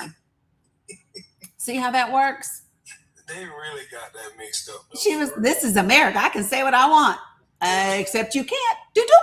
Now, if you go live on your own space, then yes, you can, beloved, but not here, because this is my world. Right. Just so we're clear. But for so for those of y'all who are really new to me, and if you are new to me, do you mind putting a 1 in the chat just so I can get a little temperature check? If you are new to me, let me just share with you the way that I view the advocacy and the heavy lifting of, shut up, Jane Ice, you are not, of marginalized groups. So in this space, the way that I believe that it is the responsibility of cis hetero people to do the heavy lifting for members of the LGBTQIA community. I believe it is the non-Muslim community's responsibility to do the heavy lifting for Muslims, right? If you belong to the group that is doing the oppressing, then it is your responsibility to check the oppressors. So if you are white, it is your responsibility to do the heavy lifting around racism. Got it? If you are a man, it is your responsibility to do the heavy lifting around sexism and misogyny.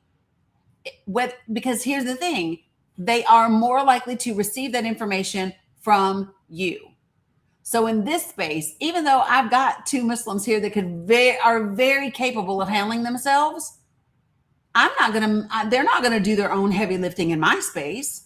Absolutely not. This is my house. So if they were a guest in my actual home and I had another guest show up that was being disrespectful, I wouldn't sit back and shut my mouth and make them defend themselves, would I? No. I would do that work for them. And so that's the way that I run this space, just so we're clear. So, hello, Raja. Love you, Dani. Big respect, bro. Brother AJ, it's been a minute. All the best with you, brother. I'll see you around hopefully when you're live again. I'm gonna follow you. Thank you for saying that. You're so much appreciated. And yes, I was gonna let you. Excuse me. Yes, I was gonna let you do the heavy lifting. And you know what? I'm already following you. You started following me last night in a Mooney's live, I think. A Money is a wonderful person. And I never used to go to her live. And I was like, well, you know, she's a female and she likes to do the female chats with her friends. Mm-hmm. And so, she was doing it before you came. Yeah. And I was like, so I've got a place here. And she goes, no, this is just personal stuff. Now we're going to get down to the nitty and the gritty. We Love want that. you here. And I said, thank you. That was beautiful. I love that. Awesome. Well, I love having you here. Fozo, you know you're always welcome. I know you're going to get some rest because you've worked all day and you're tired. I appreciate you dropping in. I'm going to do cool beans, and then I'm going to do the prickly pleasant. Thank you. The prickly pleasant. And then, folks, at 2 p.m. Eastern Standard Time, your girl is going to dip because I am taking the grandbabies. Let me tell you, they are very, very patient and they are very good when I'm live, and I work a ton, right? See you soon, Frozo. And so today I have organized a friend for the grandson, and I'm taking the grandgirls, and you know the little places where you can like they have the big like arcade sections. You can do skee ball, you can do whatever, you can win the tickets, and then you can also like do bowling and whatever and food. So I'm going to treat them. If it's like a Dave and Buster's or whatever. No worries, Prickly, I got you. And so no, they deserve a little bit of fun and the sun. And I'm taking them to do this rather than Dave and Buster's, just because Dave and Buster's doesn't have like bowling or whatever. And so it's like Chuck E. Cheese, but a little like y'all see me do this. Yeah. It's more so like even teenagers. So Chuck E. Cheese is for itty bitties. Teenagers and adults love this type of space. Yeah, it's like a Dave and Buster's, but something else. I've never been to a main event, but main event, next level, Boondock, Sports Connection, like I'll name them. Yes, those fun centers. Yes, it is overly stimulating, which is why when I'm done, I will be done. But they deserve a little something, so I'm gonna go do that with them. All right, cool beans. Good afternoon. How are you? I'm doing good, baby. How you doing? I am doing great. What would you like to say? Really, I got two questions for you. Do you think you can answer why this is such a flex for them? Why do you think they get off on hearing the state of the economy and hearing how families are pitching pennies to make ends meet? Mm-hmm. That we are majority against the administration, the way things are being run. We're against the high prices. We're against all the lies, mm-hmm. and against all the shoot from the hip type stuff. You know what I mean? Yeah. And the next question is, Dom, do you think that the kids of this generation, when it comes down to MAGA kids, will they have a legitimate case for child abuse stemming from what we have seen them teach their children thus far during the Trump administration? Do you think they will be able to Dominic, have any kind of compensation for it? Because these kids are going to be messed up. These kids are going to be really, really bad off if their parents are teaching them the way that they are coming after us. So do you see that as a problem?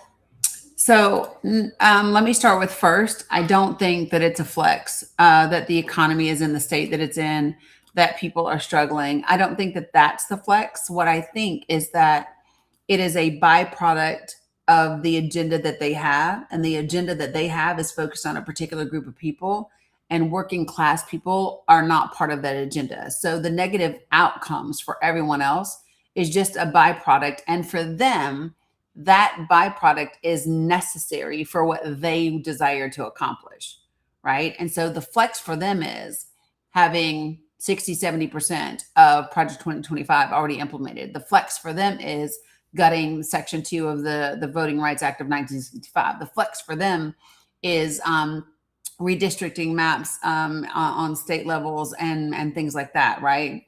The flex for them is kidnapping Maduro overnight and weaponizing ICE in the streets. The byproduct, the harm that is happening to everyday people, they knew was coming, but that's not the focus. For lack of a better word, that's just like the cherry on top or the syrup or the whatever. It's not even, their focus is on the money, the control, the power, the greed. And anything else is just, it's an acceptable outcome, you know? So you think it's got nothing to do with the 2/3 majority?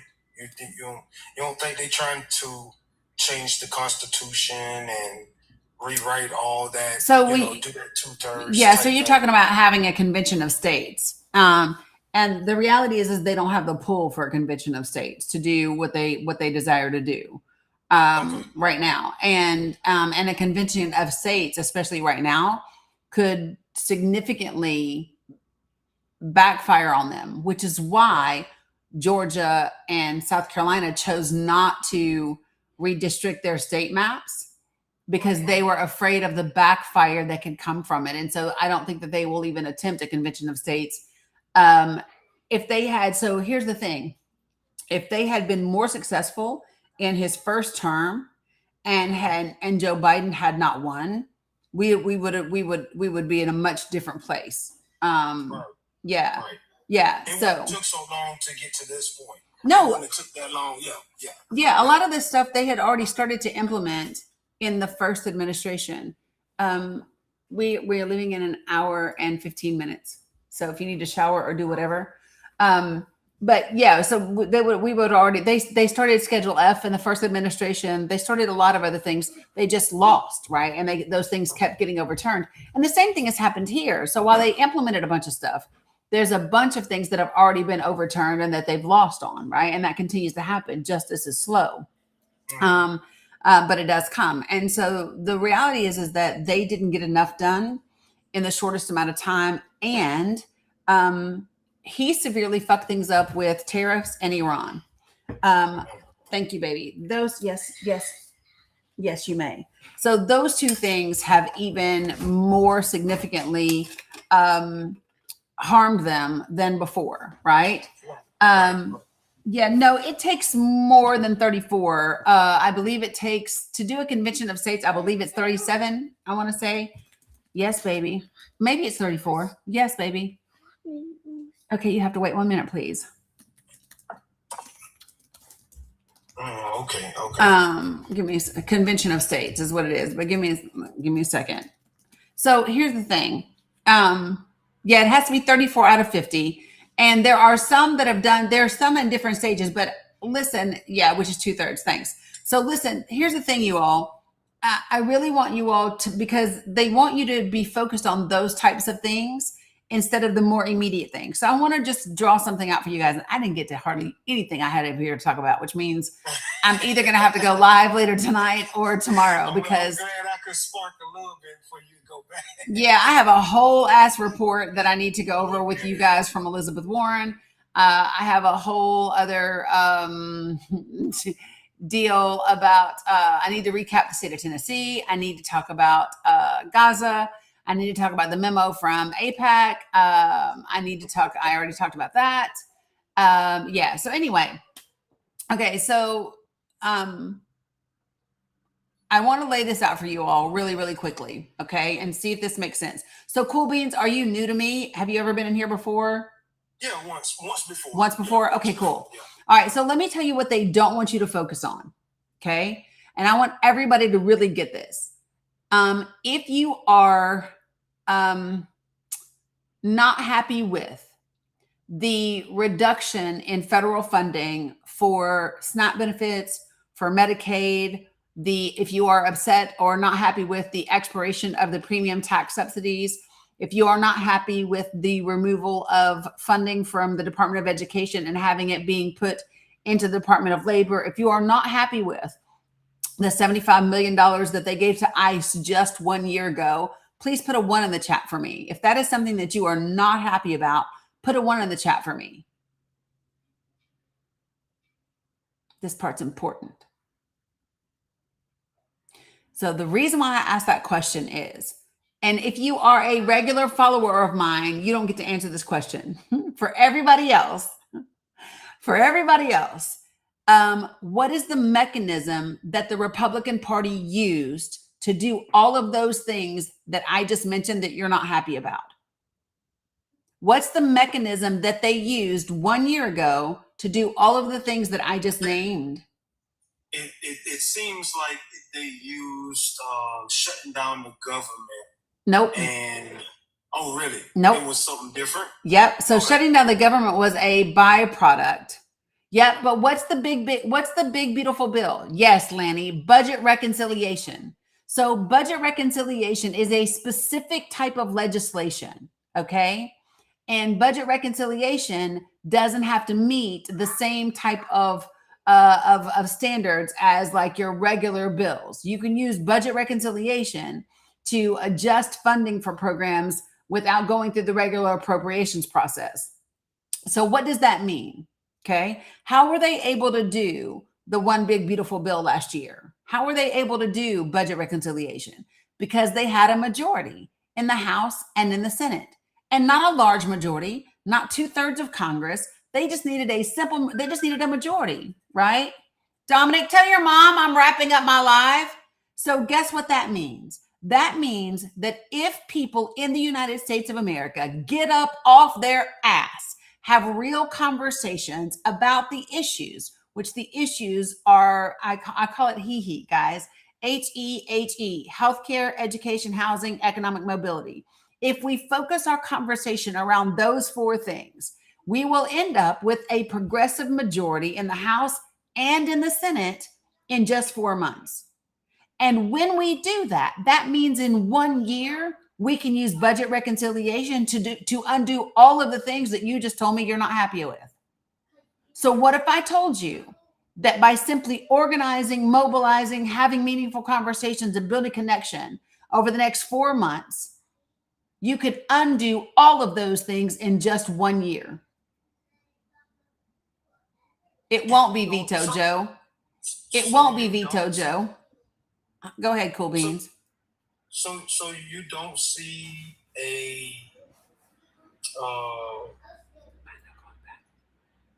roadblock with all the gerrymandering during November? No. You're not afraid. You're not afraid of that at all. No. Look, do I look afraid? No. Mm-mm. No. Not at all. I mean, I'm not even. It's so that I know these people. I'm going to share with these people. Nope. Stop. I'm going to stop because you're doing a lot. So let me tell you what you're falling into. You're falling into the trap, just like Joe is down there in the comments. Everybody, this is why progressives lose so fucking all the time, is because progressives always, you picture for yourself your own roadblocks. You picture for yourself the reason why it won't work. And they never do that. They have come up with the most batshit crazy plans ever. And they have managed to get a lot of it done because they believe it's possible and they don't even think about the roadblocks. They only focus on what they desire to create. Roger Stone said it best. They plan their work and they work their plan. And when something comes up that puts a glitch in their plan, they just figure that shit out and pivot around it. And that is why they win.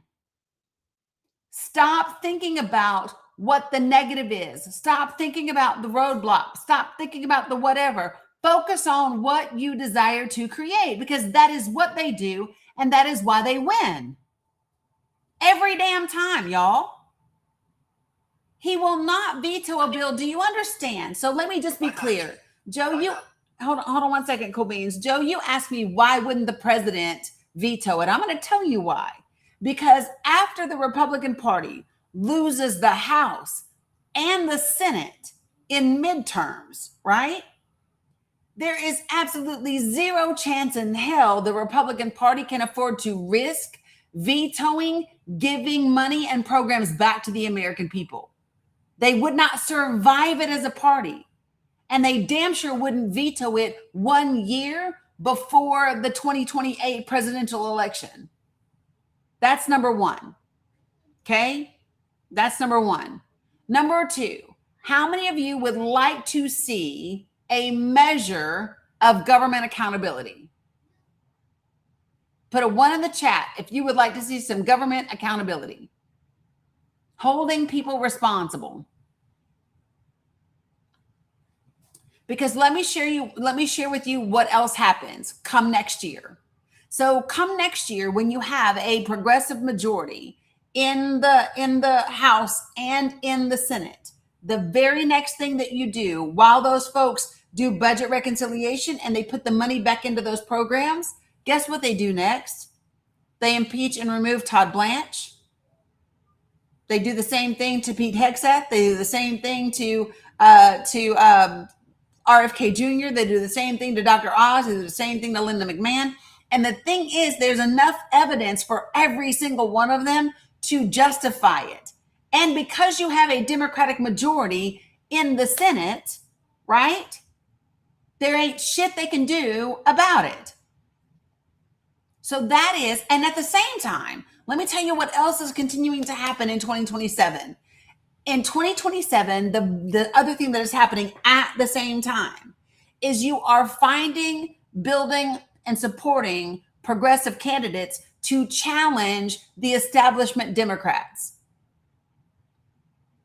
You are, because you need to keep your foot on the neck of that damn Democratic Party that has forgotten that they work to serve the people. And so when they recognize that they are being challenged by people that are more progressive, and the more progressive folks are winning. Hello, Mom Dani. Hello, Trump's own damn state representative. Hello, the Democratic nominee for DC, right? Okay, so you're giving in 1 year, you guys, in 1 year, you are giving money back to the people. You are giving programs back to the people. You are beginning government accountability, and you are doing it at the cabinet level where it has the most significant impact and the fastest impact. Number 3, you are challenging the establishment, and you are beginning to look at the places and the people that are in Congress that no longer deserve the privilege of representing you. That is all 2027. Now you're going to say to me, well, Dani, how do you know where to go and what to do? And I'm going to show you why. How many of you all did not know that in 2026, there were 12 states in this country that had margins of 10% or less in their elections? If you did not know that there were 12 states in this country that had margins of 10% or less in 2024, put a 1 in the chat for me. 12 states, margins of 10% or less. If you didn't know that, put a 1. So let me show you what you do when you get serious about winning elections, because I'm pretty serious about it. Okay. I'm pretty damn serious about it, in case you can't tell. So when you're me, you do something this crazy. And you, let me show you.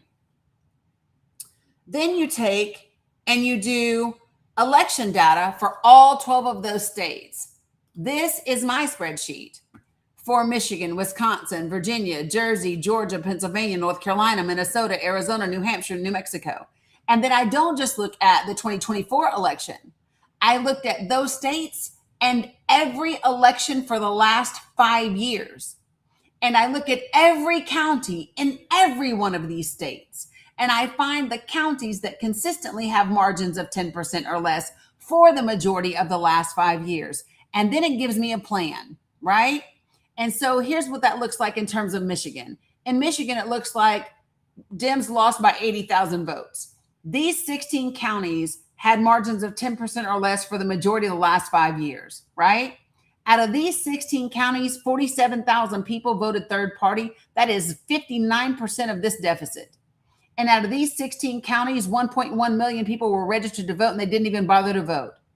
So now this is an election winning game plan. And when I take that and I apply it on a House district level, whoops, out of these, oh, geez, oh, Pete, Not me spilling shit. Okay, look. This is a 60-40 county. Hold on, Mila. Tutu's almost done. Out of this 60-40 county right here, you see 4 of these counties are part of this 16. The deficit's 101,000. Registered voters not voting and third-party voters is 53,000 people. That's 53% of this deficit. This is a 15-county district. This is a 15-county district that is now flippable. This is a 60-40 district, right? Which means, and Dems are running at plus 11. That's a district that is all of a sudden in play that it would used to be considered safe, right? So that's how you get serious about winning elections. And then here is the next part. Here's the next part. Hold on. Hold on. I got you, Jay Bunky. One moment. Stick to it, you guys. The next part of this is about having conversations with people that matter. So Cool Beans, you're the one that is on my panel, so I'm going to do you. If you do not mind, can you tell me what state and congressional district you live in? I think I'm in District 2 in North Carolina.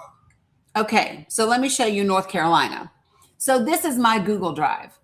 And so what I believe is that we have to start having conversations about the things that are impacting people. So if I go to state resources and I go to North Carolina and I go to District 2, I can do it in English or in Spanish, but we'll just do English. What I can tell you is that in your district, 25,000 people are projected to lose their North Carolina Medicaid because of the One Big Beautiful Bill. And what I can also tell you is that in 1 year, if we redo that One Big Beautiful Bill, if we use budget reconciliation, we can make sure that these people don't lose it, right? I can also tell you that in that same district, 15,000 people are projected to lose some or all of their SNAP. I can also show you that because of the premium tax subsidies that expired, an additional 22,000 are projected to lose that insurance. And I don't just say this willy-nilly. Anybody that wants to see, if you go in my Google Drive to the sources links, every piece of data that I've given you are in these sources, every bit of it. Now watch this. Let's go back to North Carolina real quick. And I'm going to go to state graphics. So these are all graphics and data that I put together so that people have access. Did you know in your state, in North Carolina, look at this, 67% of the people on Medicaid already work.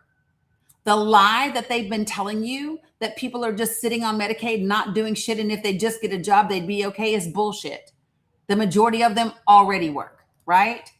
When they tell you that this is the richest nation in the world, well, I can't tell when 1.4 million people in North Carolina are living below the federal poverty level. And for a family of 4, that's $33,000. See that? I can't tell. So what we do in this community, I rolled out this thing that's called Project for the People.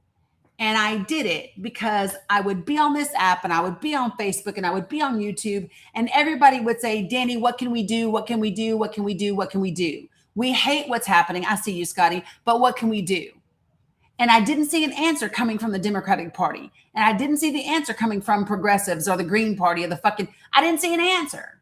So I literally pulled out Project 2025, Project Esther, and I looked at how does the Heritage Foundation lay out their framework?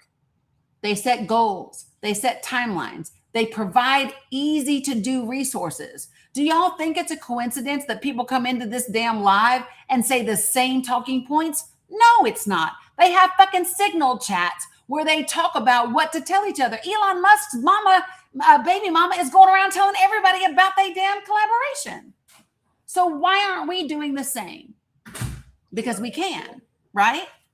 So if you go to my link tree in this app, my link tree, the very first link is how you join Project for the People. You get access to this entire Google Drive and everything that we add to it.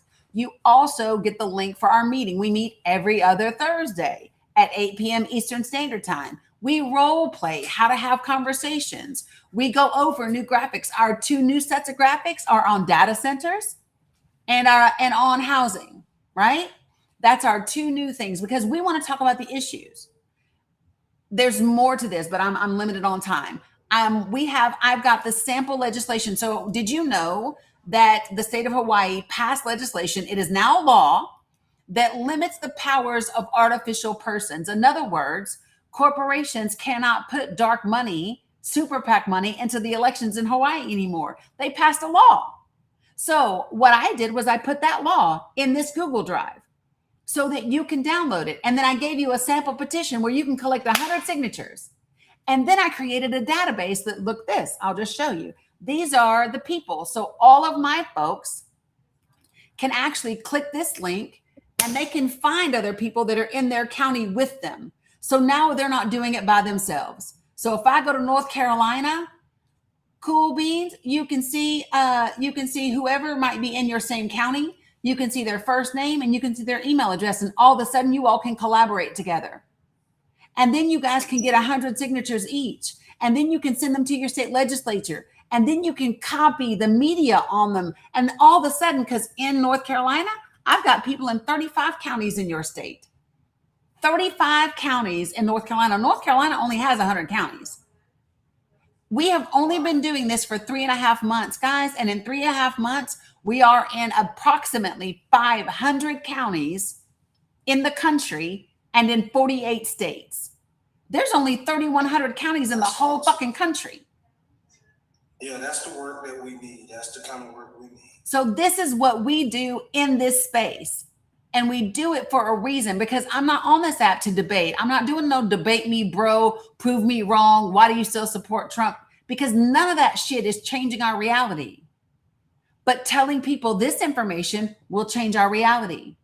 Sharing with people how this is working can change our reality. All right, I'll be sure to join. I will join, and I'll be in, Appreciate that. I'm going to give y'all 2 more things if you don't mind before I go, real quick. For those of you all who are like, Dani, I don't know how to get to your link tree. My link tree is in my bio on all my platforms. However, I've made it really simple for you. All you have to do is go to makingamericatruly.great.com. I bought that domain name. I built a page for you. Go to makingamericatruly.great.com. You can register from there and you will get the email and you will get access. I'm going to ask you to operate in integrity. Don't you take my damn watermarks off my graphics because you didn't make shit. Okay? Don't you steal nobody's work, because karma will come for you. Just telling you. Number two, do not make graphics and put that damn logo on it. We operate with integrity around here. If you have ideas for graphics, we literally have working brunches where I give people access to a project in my Canva and we hop on here and we do things together. So I'm just telling you, this is how we roll in these here parts. Okay. And you do not want karma to come for you. All right. Last, I'm going to share with you what happens in 2028. In 2028, we go in with more progressive people to primary the establishment Dems. We extend the progressive majority in the House and in the Senate. We come out on the other side with a progressive president, and we're able to do so many different things. In the middle of 2028, do you know what we do? We use that progressive House and Senate in 2028 to do what I call, we Mitch McConnell those motherfuckers. We expand the court to 13 justices, 1 for every district. And there ain't shit they can do about it because we have the majority in the Senate. So they can't appoint anybody to those seats because they can't get them past us, right? They can't do anything about it at all. Do you understand how important this is? This is why they want you fucking distracted. This is why they don't want you to know that we are this close to fucking up their whole plan and saving this damn country for ourselves, our children, and our grandchildren. This is the work. And then you turn right around and come 2029, if Stephen from Django's ass is still in the Supreme Court, you impeach and remove Uncle Thomas. You take old Clarence right on out of there. You do the same for Alito. You do the same for Roberts. And all of a sudden, you now have progressives running the federal government and a 13-seat Supreme Court with 4 to 7 seats ready to be filled. And then you do term limits on the Supreme Court. 12 years is all you get. Thanks, and you're done. You shore up the ERA and you get it added to the Constitution. You close the loopholes that this administration has exploited. I'm telling y'all, this is the road and this is the way back. And it takes work, but it is doable. And in just 2 years, we can have undone all this harm and done it through building connection in our communities and having real conversations with each other. I'm telling y'all.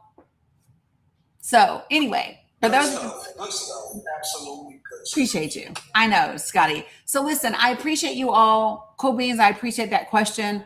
I saw somebody just signed up for Project for the People. I love that. If you go to makingamericatruly.great.com, that's the website. So what I got to do right now is I got to go get these grandbabies together with my daughter. I got to go clean out the car. And then I'm going to go let them have some fun because they put up with me doing this a lot.